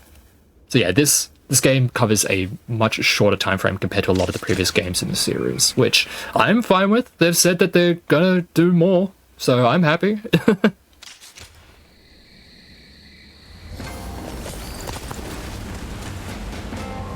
And when more comes out, I will be definitely playing it.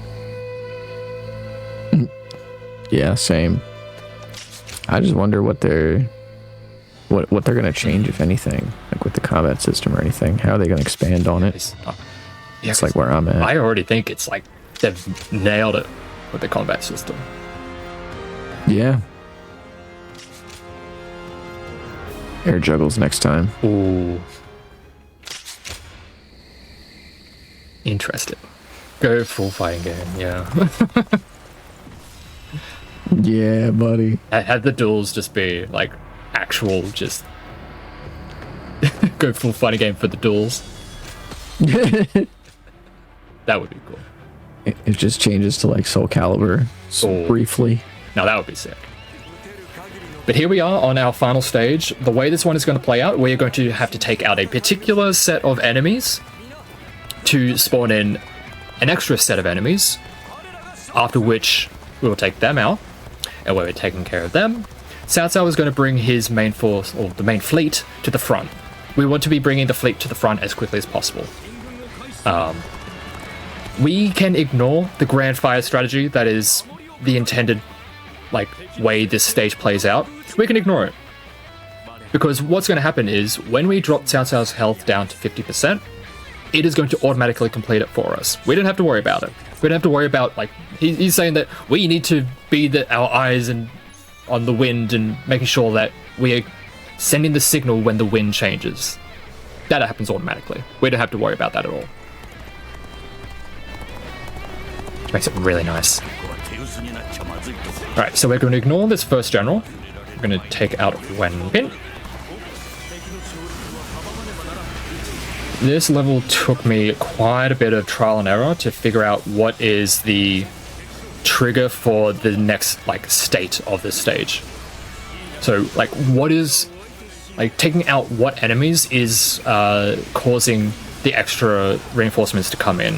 What is causing Cao Cao to come forward? Like what is the trigger to actually bring him forward? Because unfortunately, and I've tried, you can't get onto his ship from the start. It is on its own, and unless you find some way to like out of bounds and get your way onto his ship, you're not doing that.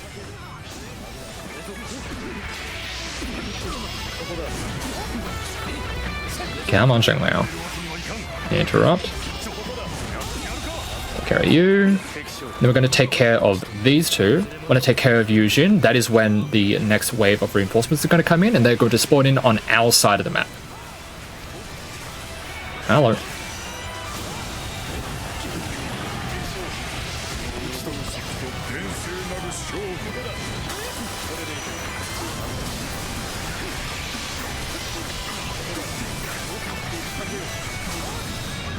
And as you can see, the Podo is pretty good for just chewing through everything. Health, fortitude, will to live, whatever. All of it. However, it gives the runner a lot of will to live, to be fair. Cool, thank you. So that is going to spawn all the enemies on our side of the map. So we're going to run back. We are going to take out this general while we're on the way back. We just give him a little bit of time. Make Han Dan think he's actually doing something.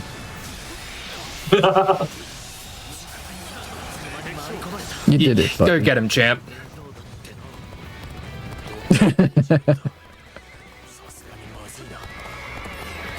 Alright, we are going to get brought into a duel from Lydian. We're going to do it because it's going to be quicker for us to play the tug of war of the duel rather than try and just take his health out normally. Especially when we have a weapon like this that is going to... Ooh, that didn't work.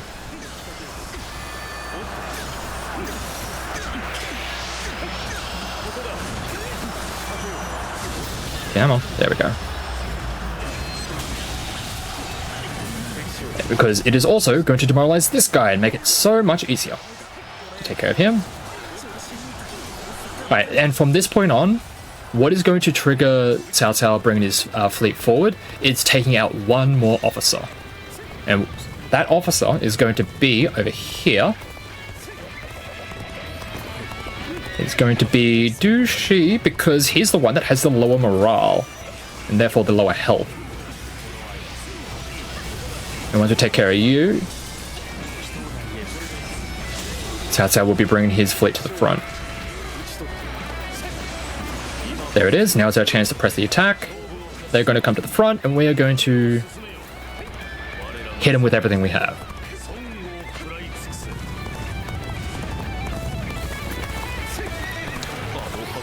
Alrighty. Just one more fight to go. And this has been a pretty solid run. It's had its ups and downs, but we got the super lock at Danyang, and that was enough to kind of just fix everything, really. Alrighty. So we are going to spend everything that we have right away, even though, as I said, like it is going to essentially be a two-phase fight. So what we're going to do is we're going to spend everything here.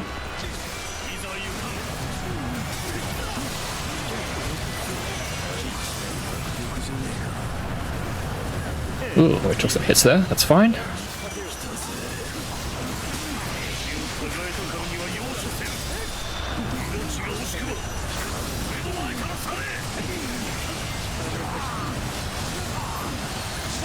Because when we get them down to 50%, and the whole fire attack is just going to be automatically completed, it is going to like play a couple of cutscenes, and then it's going to bring us back all the way to the shore. So we will then have to chase him back down again. And at that point, we are going to use the character switch that we now have on have available to us, and we're going to use Sun Xingzheng, and she has a very powerful battle art that we can use. Alright, so we're going to skip all this. Everything's ablaze. Let me through. Let me through. Thank you. I think it's called like the Twin Tiger Blast. And you'll see, it's similar to the Power Bomb that we got with Huang Gai. It's going to be filling a very similar role.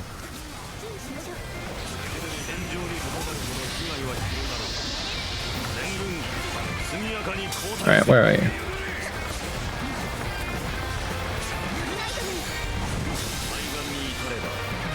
Bam.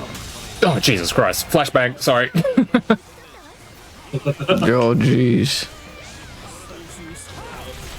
So yeah, we're going to activate the rage so we can do it again.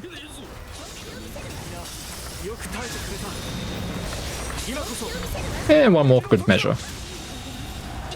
And that's the fight done. Nice. Nice and simple. Oh. And we got goals out of that. Cool.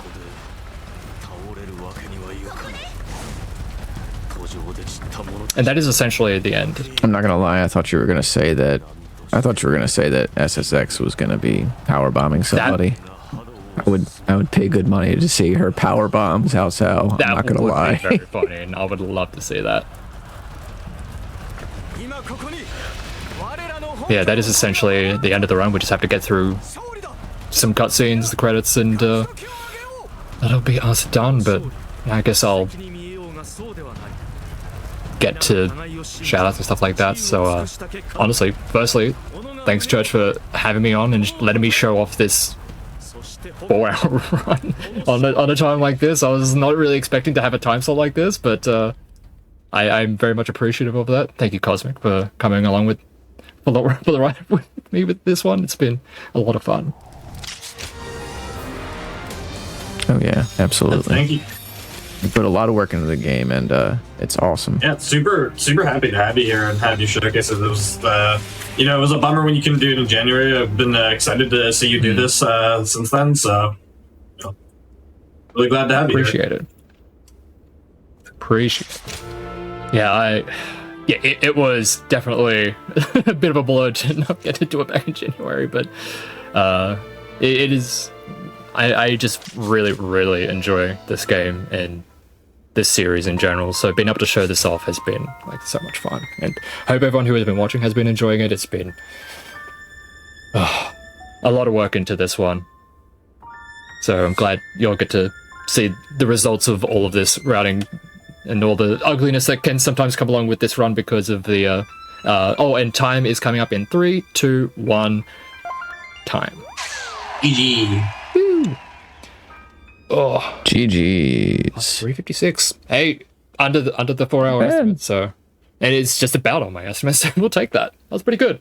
Pretty happy with that. Oh, Pretty awesome. trying to think if there's anything else I need to say.